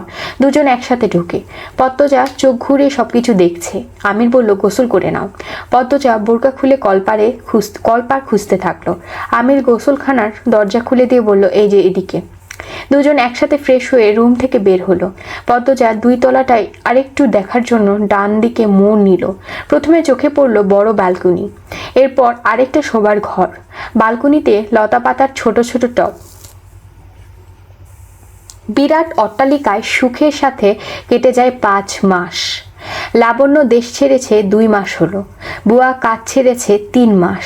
পদ্মজা আর কাজের লোক নিতে দিল না। সে এক হাতেই নাকি সব পারবে। তবুও আমির একটা 12-13 বছর বয়সী মেয়ে রেখেছে সাহায্যের জন্য। ভোরের নামাজ পড়ে রান্নাবান্না করে পদ্মজা এরপর শাড়ি ব্লেজার পরতে দেখছিল, অবাক হয়ে জিজ্ঞাসা করছিল। এরপর আমিরকে ব্লেজার পরতে দেখছিল, অবাক হয়ে জিজ্ঞাসা করছিল, এই পোশাকের নাম কি? আপনাকে খুব সুন্দর দেখাচ্ছে। আমির হেসে জবাব দিয়েছিল, ব্লেজার, বাইরে থেকে আনা। এমন অনেক কিছু পদ্মজার অজানা ছিল, সব কিছু এখন তার চেনা জানা। এই বিলাসবহুল জীবন বেশ ভালো করে উপভোগ করছে। মানুষটা সারা দিন ব্যস্ত থাকে, তবুও ফাঁকে ফাঁকে টেলিফোনে যোগাযোগ করে। পদ্মজাকে নিয়ে গুডাউন দেখিয়েছে, অফিস দেখিয়েছে, সব কিছু সাজানো গোছানো। গুডাউনে বিভিন্ন ধরনের পণ্য, কত রকমের দ্রব্য। পদ্মজা জীবনে ভালোবাসা ও অর্থ দুটোই চাওয়ার চেয়ে বেশি পেয়েছে। সকাল 9টা বাজে। আমির তাড়াহুড়ো করছে, তার নাকি আজ দরকারি মিটিং আছে। পদ্মজা শাড়ির আঁচল কোমরে গুজে দৌড়ে দৌড়ে খাবার পরিবেশন করছে। আমি 2 তলা থেকে নেমে বলল, আমি গিয়ে গাড়ি পাঠিয়ে দিচ্ছি, কলেজ চলে যাও। আরে খেয়ে যাবেন তো? সময় নেই, আসছি। খেয়ে যান না। বলছি তো তারা আছে, জোরাজুরি করছো কেন? আমি দ্রুত বেরিয়ে যাই। পিছু ডাকতে নেই, তাই পদ্মজা ডাকলো না। মনাকে ডেকে বলল, খেয়ে নাও তুমি। মনা পদ্মজার সাহায্যকারী। পদ্মজা ছোটখাটো ফরমায়েশ পালন করে।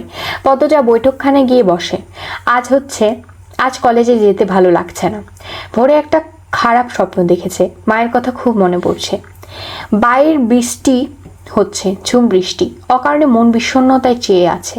অকারণে না, বোধ হয় আমির বিরক্ত হয়ে কথা বলেছে, এজন্য বোধ হয় মন আকাশে বৃষ্টি নেমেছে।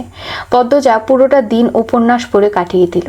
সন্ধ্যার আগ মুহূর্তে কলিং বেল বাজে। পদ্মজা দ্রুত গিয়ে দরজা খুলে দিল। আমির দাঁড়িয়ে আছে, বাইরে বাতাস। পদ্মজা বলল, আসুন। আমির ভেতরে আসে না, সে ডায়ে দাঁড়িয়ে থাকে, তাকিয়ে আছে পদ্মজার দিকে। পদ্মজা কপাল কুঁচকালো, বলল, কি হলো, আসুন। আমির চট করে পদ্মজার কোলে তুলে নিল। পদ্মজা চেঁচিয়ে উঠে বলল, কেউ দেখবে। আপনি ওকে ডাকছেন কেন? আমির মনাকে ডাকলো। মনা, কই রে, দেখে যা। আপনি ওনাকে ডাকছেন কেন? ওকে ডাকছেন কেন? এবার কাউকে দেখাবই। উফ, আল্লাহ ছাড়ুন। মনা 2 তলা থেকে নেমে আসে। আমির মনাকে দেখে বলল, এই দেখ, তোর আপাকে কোলে নিয়েছি, দাঁড়া, তোর সামনে একটু আদর করি। পদ্মজার শাড়ি আঁচল দিয়ে মুখ ঢেকে ফেলে। চাপা সরে বলল, মনা কি ভাববে? আমি আর বলবো না, কেউ দেখবে, ছেড়ে দিন। আমির পদ্মজাকে নামিয়ে নিল। মনা কাচু কাচু হয়ে দাঁড়িয়ে আছে, সে কি করবে বুঝতে পারছে না। আমির বলল, যা, ঘরে যা। মনা যেন এইটা শোনার অপেক্ষায় ছিল, দৌড়ে চলে যায়। পদ্মজা হাঁপ ছেড়ে বাঁচল। আমিরকে গুরুজনদের মতো বলল, আক্কেল জ্ঞান কখন হবে আপনার? বয়স তো কম হলো না। অবিকল পদ্মজার কথার ধরন অনুসরণ করে আমির বলল, আর কতদিন কেউ দেখবে কথাটা মুখে থাকবে? আপনি কালাজাত না, কালা মহিষ তো কি? এই যে দেখুন, এটা পূর্ণা বলতো না? হ্যাঁ, আমি মোটেও কালা না। পদ্মজা হাত বাড়িয়ে দেখায়। আমির খপ করে পদ্মজার হাত ধরে চুমু খেয়ে বলল, এই হাতটাও আমার। আমির পদ্মজার হাত ছেড়ে দিয়ে হাসতে থাকলো। পদ্মজা বলল, ঠেসে ধরা ছাড়া আর কিছু পারেন আপনি, ছাড়ুন। এভাবে ধীরে ধীরে পরের পর্বগুলো চলে আসবে।